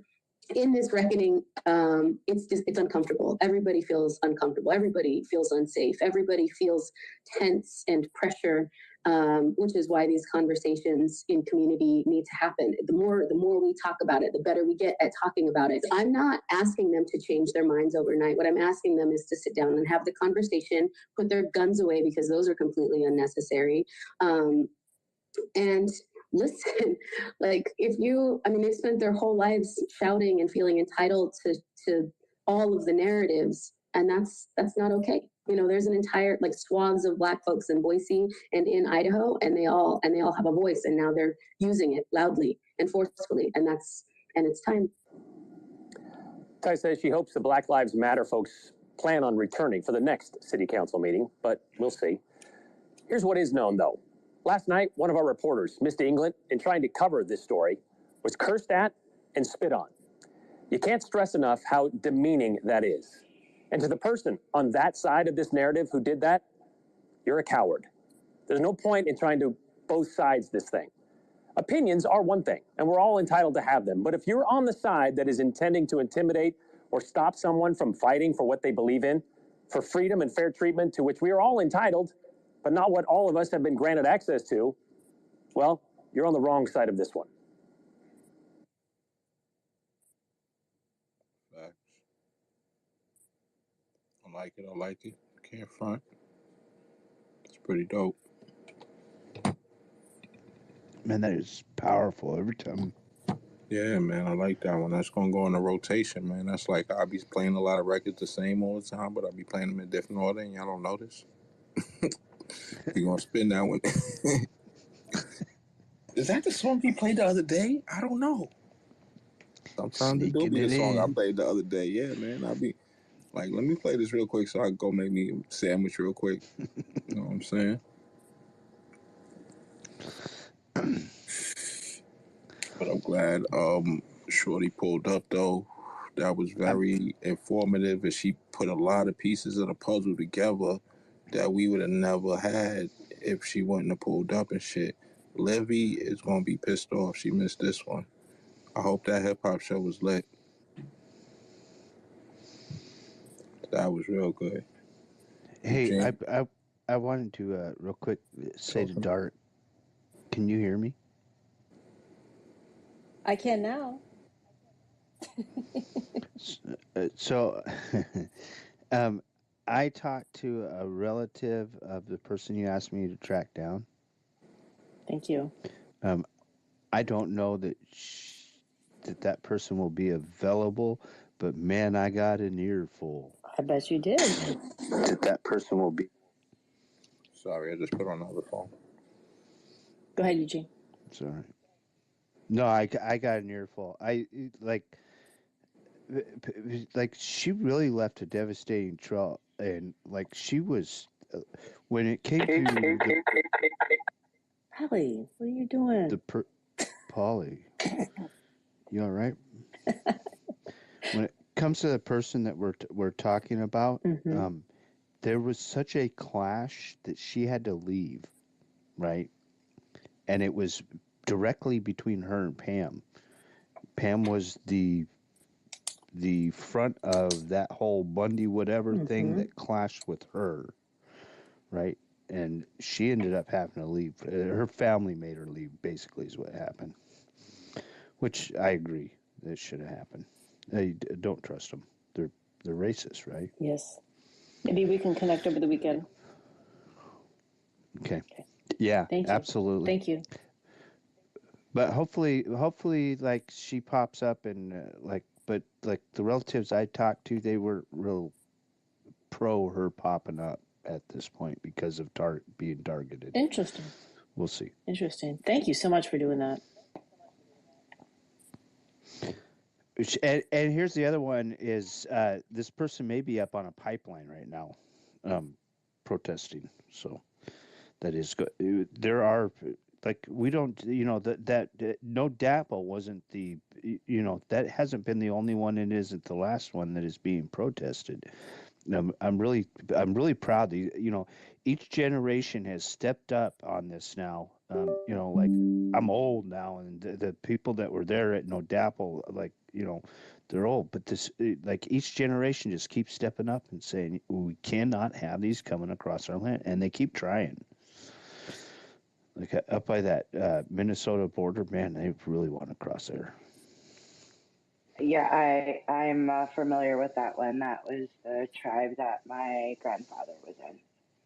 The Bad Rivers, Ottawa, right up at the top of Wisconsin and Canada. Mm-hmm. They've been trying up there too. Yeah, I'm from my tribe's out of Dakotas, and yeah, Like why you breathing so hard, Eugene?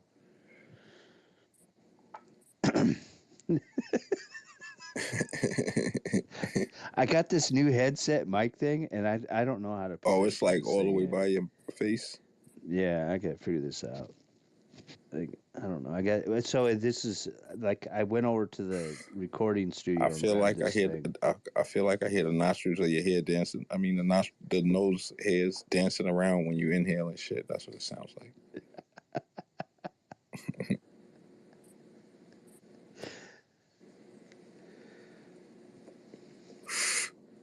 I guess me taking these deep ass talks ain't much better though.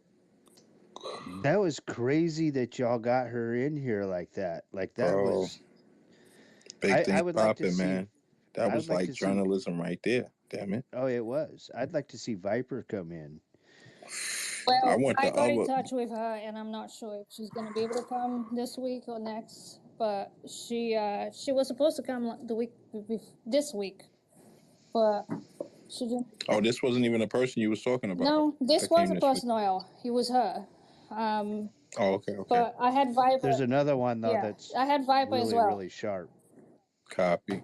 Yeah, Viper and I have been talking, so. Very nice. So.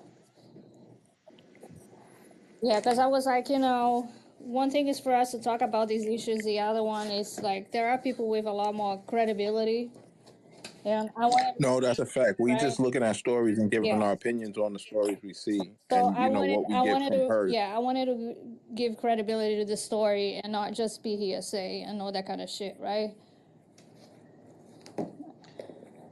Yeah. Well, I think we kind of need that, especially. I mean, I've come out really hard publicly now, right? Like, and I've been talking about this on the back channel. Like, guys, don't go into her spaces. You're giving more credibility to what she's trying to do, but now you go into that space and you hang out with her. I'm telling you, if I see you, that's it. I'm done with your bullshit. I don't have to put up with people who co-sign her shit, I don't. I feel you. Well, it's given her legitimate, like by you being there, like now it's and why I don't go into her space. Like I don't want somebody seeing me sitting there. Just even if I'm doing like I need to go do a sock account if I want to go listen to her because I don't want people thinking, oh, it's all right to go listen to this or to support it. Now there's two of us in there, and people are like, and you know how it is, man. You're scrolling through spaces, going. What's going on, man? I'm like bored, and there's one space up. It's Pam's, so you go wandering in there because everybody else is in there. Now you got four. You know what I mean? Like, it doesn't need to happen. I went over there, and it was a good night too. They had a Proud Boy on the stage, but she's such a changed person. She's fucking kicking it with Proud Boys. But anyway, I went in there and I smoked the whole stage and left. So I got the recorder too. That's when the Jordan Neely shit had first happened, and I was extra turned up about that shit. And they talking about all this goofy shit, and this bitch only got 2 months. Like, man, if you don't go sit the fuck down somewhere, fucking, it must be so nice to be fucking white with privilege, man. Cause man, you know what they do in Jersey? They arrest niggas for smoking a blunt. But this is obviously before the legalization. They used to arrest niggas for smoking a blunt and keep them sitting there for 6 months before they indict them. Like, what kind of shit is that? They got 6 months to indict you, and they use the whole 6 months. They sit you there. You really got to listen to the Freedom Corner Cry-A-Thon, because that shit is even better than the general one. They you know, because they got the wives out there, got their husbands on the phone. You know what I mean? Man. I DM'd you the top 3 YouTube ones. Very nice. Because the general is small potatoes at this point. I want to hear them talk to their wives. That's what I want to hear. Oh yeah. One of the wives is down there. Her husband. Oh well, it's kind of real sketchy whether they're legally married or not. But he got all the Nazi tattoos.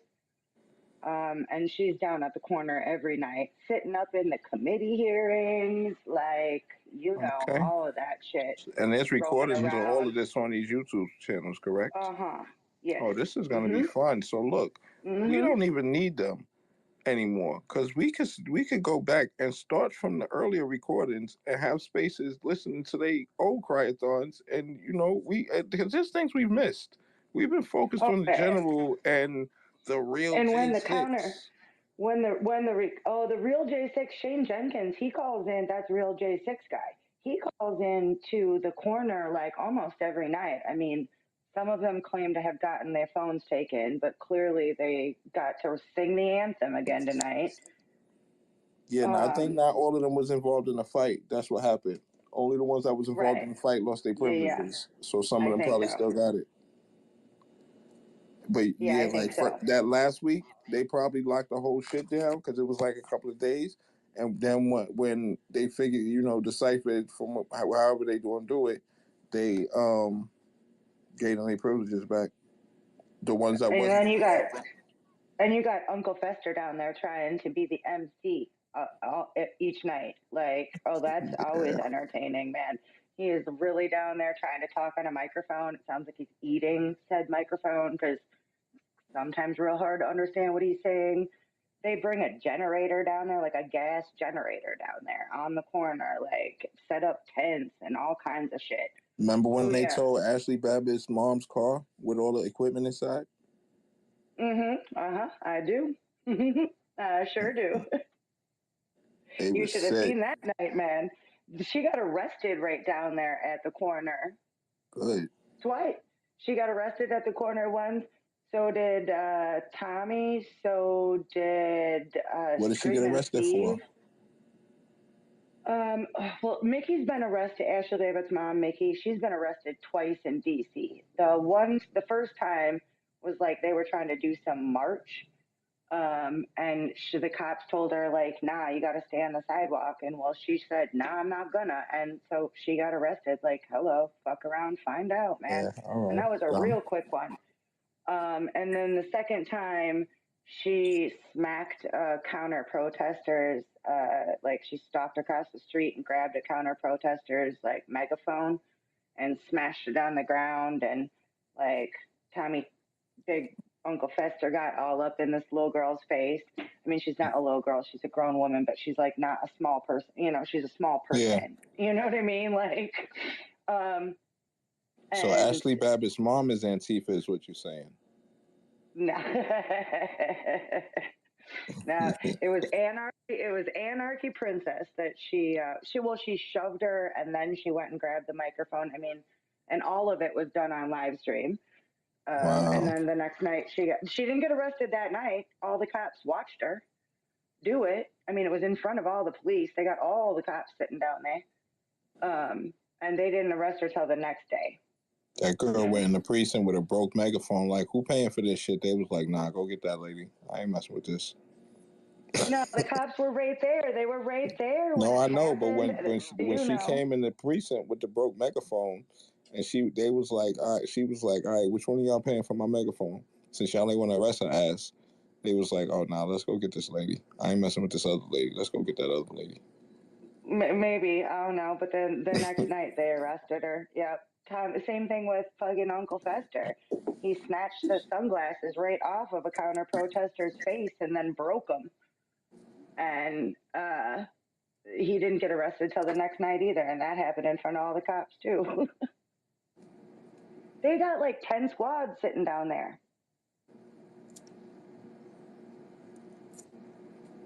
So, hold on here. So these are the same people that usually call into the general's space, but they're not calling in, but they are calling out to the people at the corner. Am I understanding this right? Am I missing something here? Correct. Yeah, correct. And the corner is an actual street corner just outside of the DC jail where a lot of them are sitting.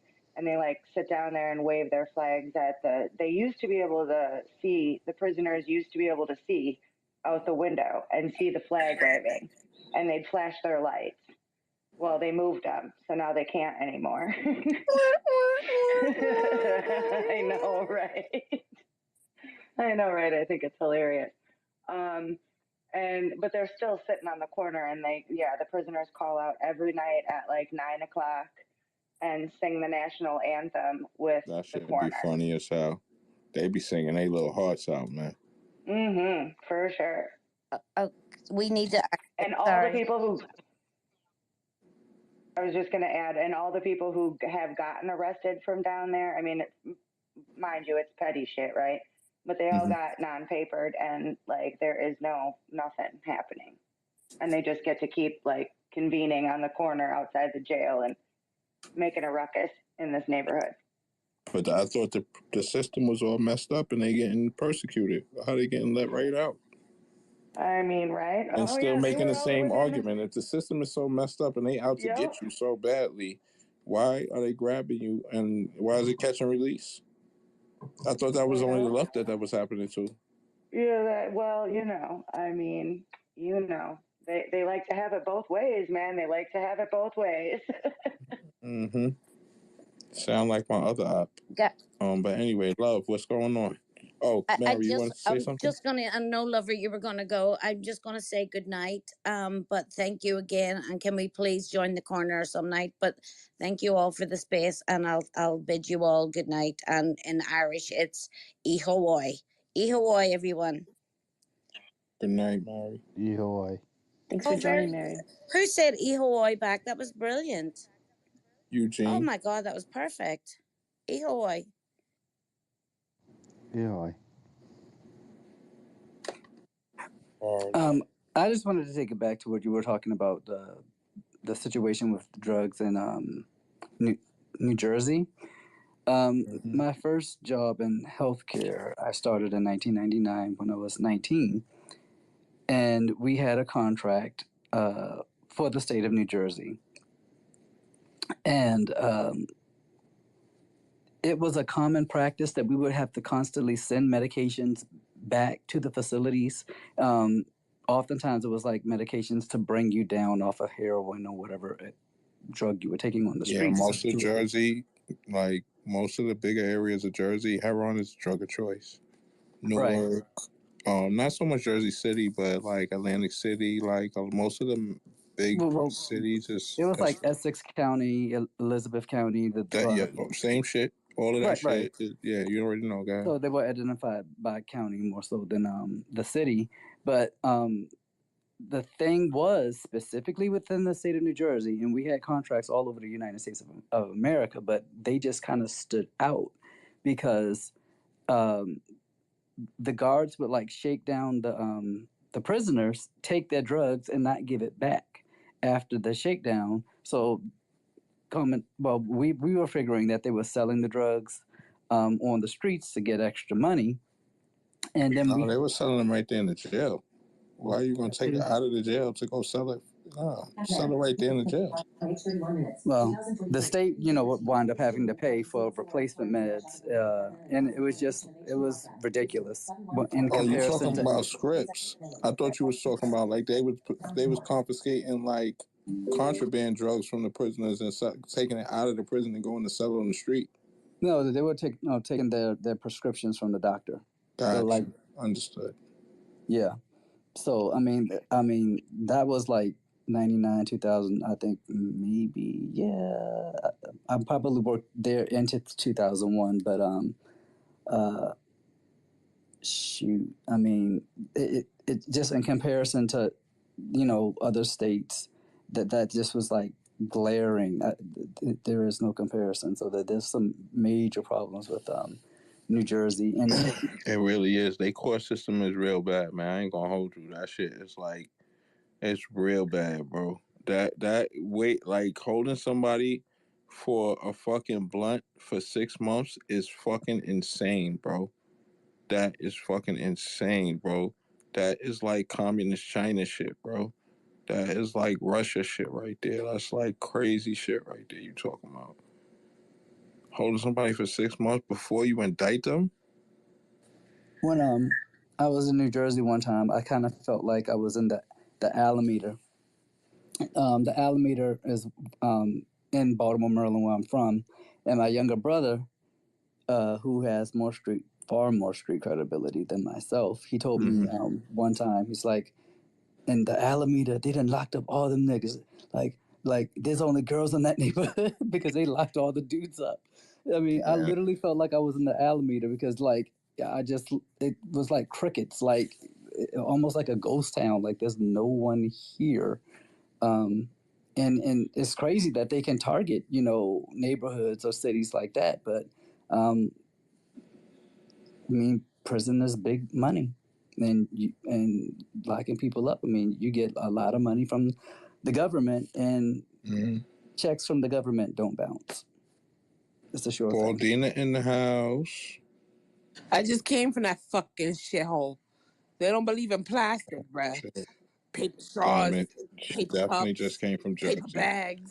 Walking through the mall, Damn my it. bags is busting. How was your drinks? How did the paper straws go? Man, listen, I took that shit out and just used the fucking cup, bruh.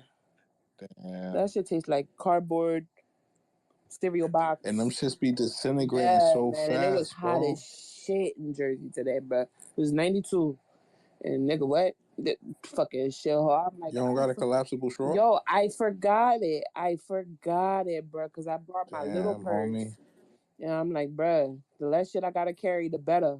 But nah, You should have man. bought a new collapsible straw in the mall. Man, listen, that fucking mall. I feel like I lost 20 pounds today, bruh. 20 pounds. Walking around. Like 4 times, bruh. Which mall y'all went to? Rockaway. Oh, okay, yeah. Man, listen. Y'all never be going up top to Woodbury Commons. That was too far. Yeah, that's too far. That was too far, and it was too hot. But yeah, man, I fucking. No, I didn't mean today, but I said, Oh yeah. But that fucking shithole, everything paper, and I'm like, yo, why do we? I was like, oh shit, we're in Jersey. They're giving you the paper bag with the handle. Macy's, fucking the shoes, the paper. And I'm like, nigga. So we had to go to the car like twice to drop bags off because it just kept busting. I fucking hate Jersey, bro. It stink. People bumping into your bag and rip a little bit. It do be a lot of swampy areas out there when you're on the highway. Shit hit you in your nose. Fucking paper, everything. I'm like, yo, I forget every time we come here that we need to bring our own shit because paper bags is crazy. How you put a shoebox in a paper bag? Yeah. We found him an outfit, top and the bottom. Found me some shoes. Oh, y'all was getting stuff for that party. No doubt. Found everything we was looking for. That's what's up. Yeah, we just chopping it up. We had a young lady come in here, and she broke down a lot of this shit. She been like investigating the whole Pam situation, and she put a lot of pieces of the puzzle together. She's like a researcher, and she's doing like some whole report on Pam and shit. That shit was crack. Okay. Yeah. Obviously, he did not have enough of the heat. He is back outside working on that car. How you doing, Baltina? Hey, girl. Hey, girl. So, did you have a productive outing today? Very Did you hear productive. your guest? Very, very productive. The next week is squared away. I got my nail appointment on Tuesday, my hair appointment on Thursday, and we'll be headed out there Saturday.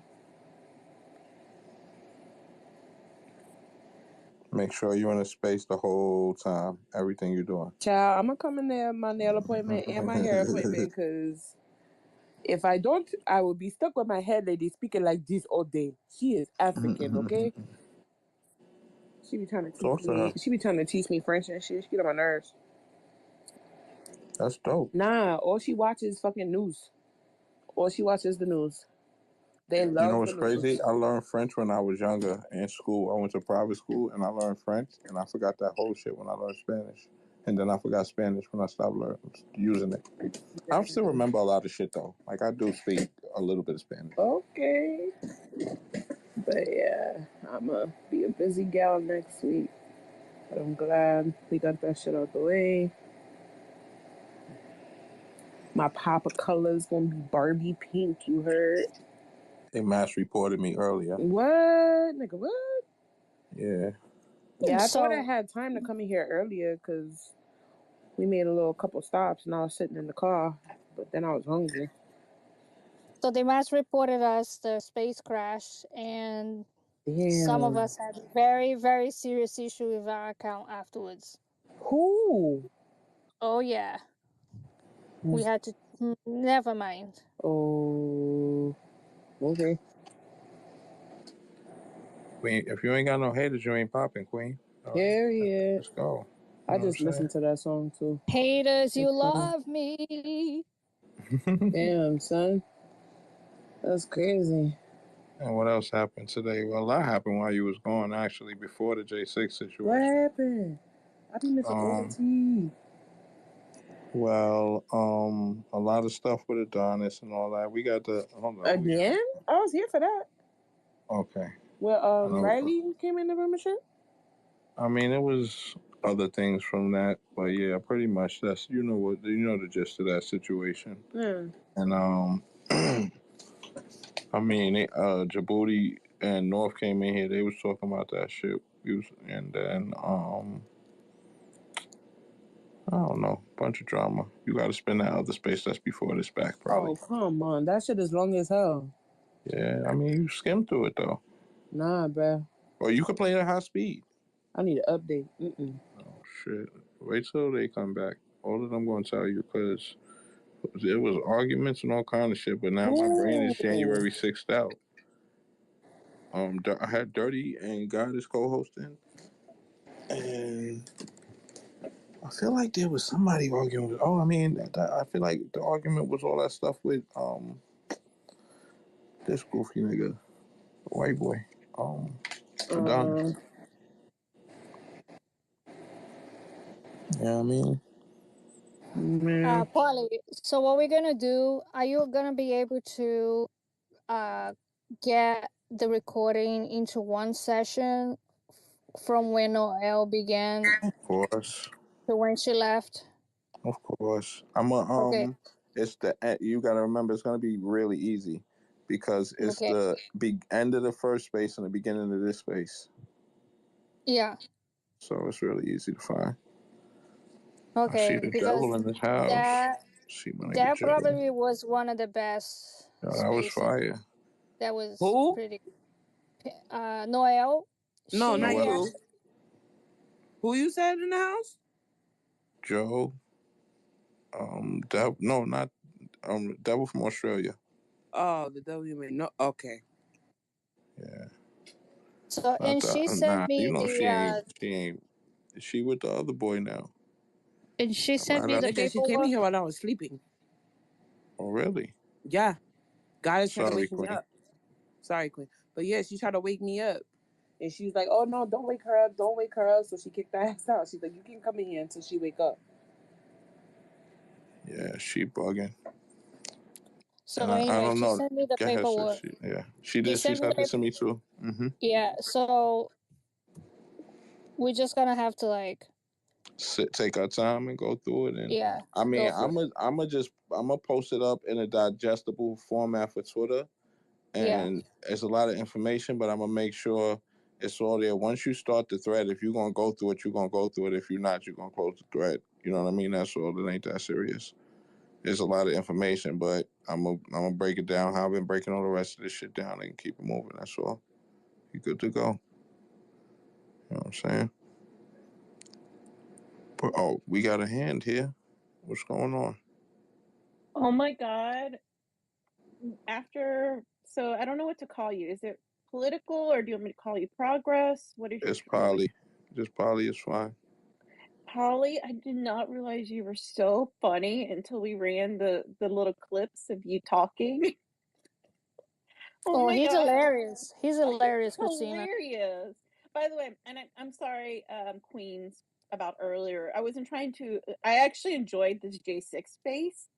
It's just that I go into another space, and they're talking about, I don't know, Build Back Better, and somehow like PH Pam, y'all, ends up in the conversation. And I'm like, wait, I was here to listen to Build Back Better insight or educational policy.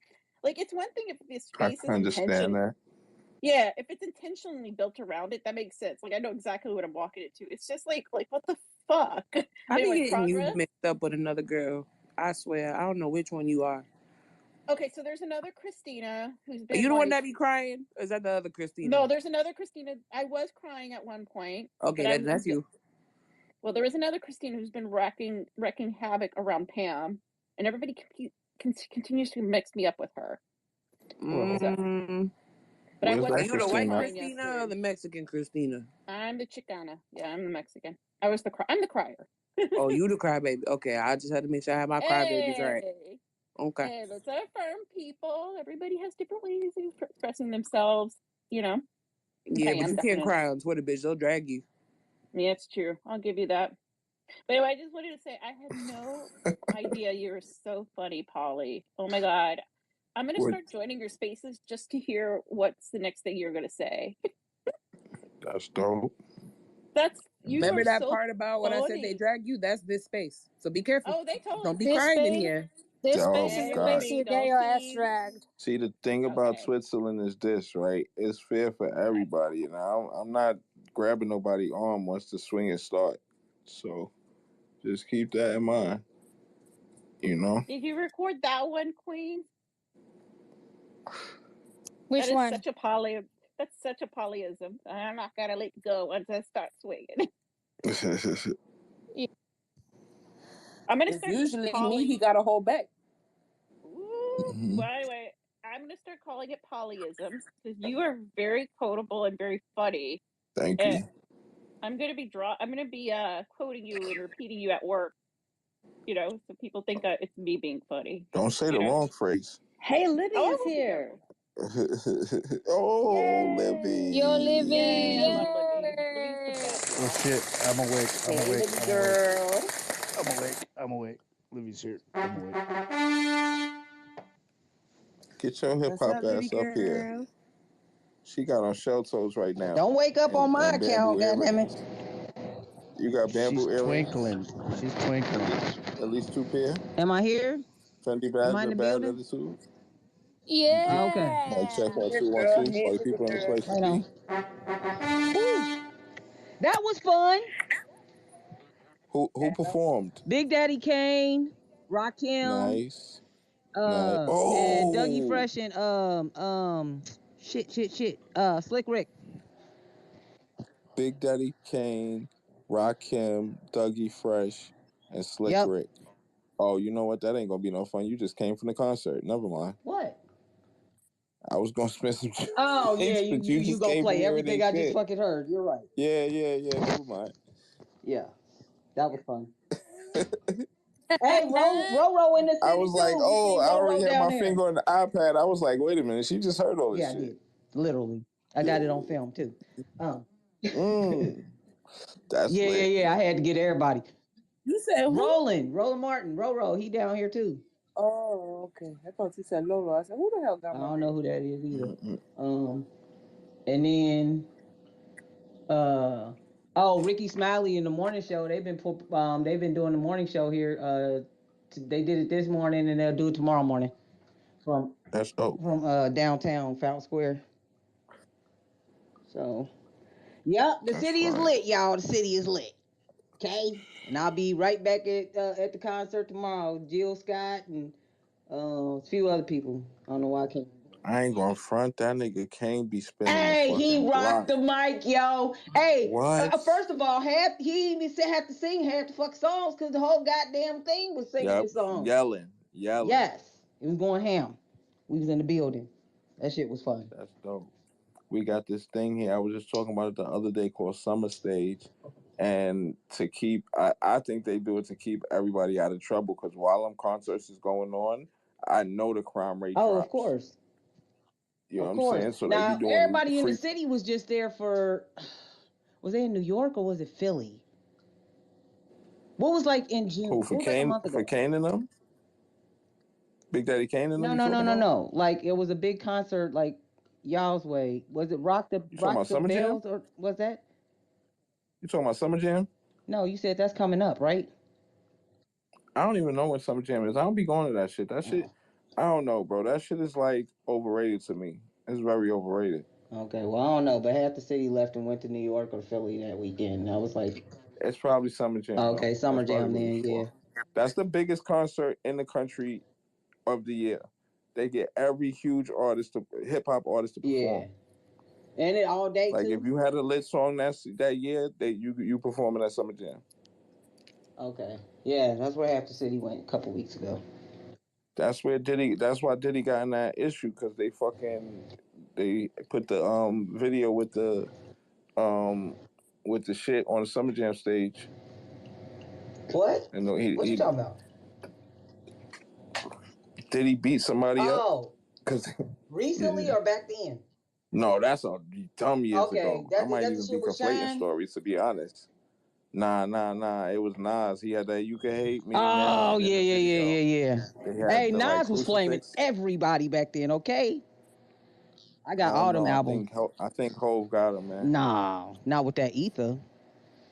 I mean, it was much more than that. There's like I know, but that couple was the tracks one for me. between them. And I mean, you gotta understand. I think Kiss smoked him. What? Yeah, you man. think who smoked him? Jadakiss. Well, okay, I can. You got to be a mixtape. I can see know what I'm that. talking about. You might not have heard the records that I'm talking about. That's probably why you don't think that. But yeah, no, with Jada, I can see that. And I mean, Beans was who? Wait. Yeah, Beans was with Beans. Yeah, Beans was with Hov. But Beans was smoking Nas too, though. I don't know. Yeah, man, you gotta hang out for the music space. I do. Maybe after. No.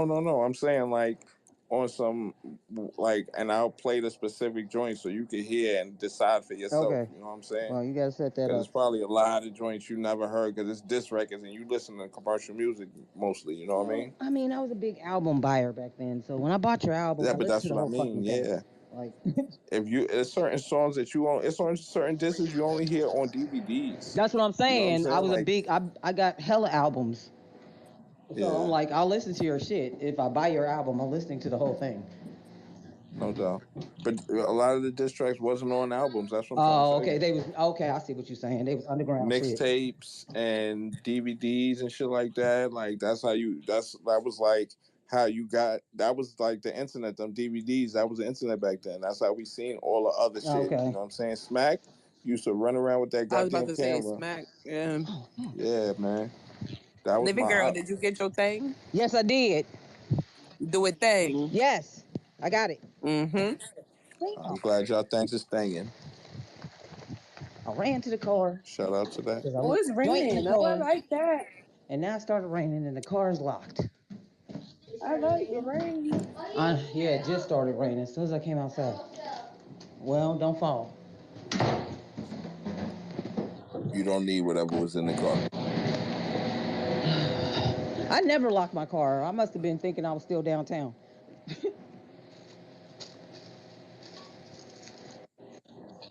That shit bugged me out. People that don't lock Dude, their I got a car, bro. private I don't driveway. care where Nobody I'm can at. get to this motherfucker, okay? It's no point. Oh, okay, that's different. Yeah. There's really no point. I don't park on the street. You can't even see my car from the street.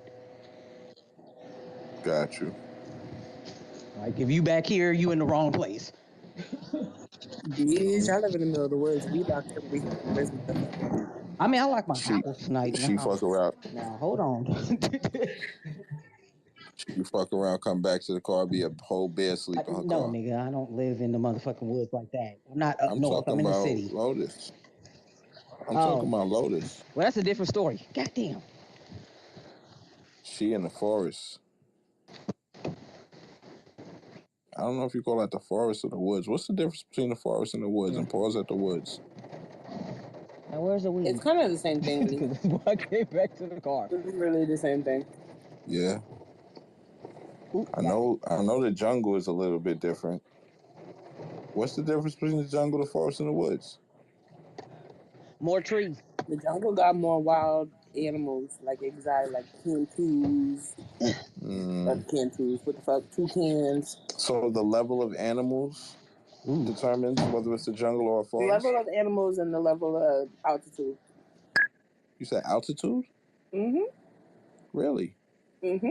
Because I'm technically in the mountains, in the woods.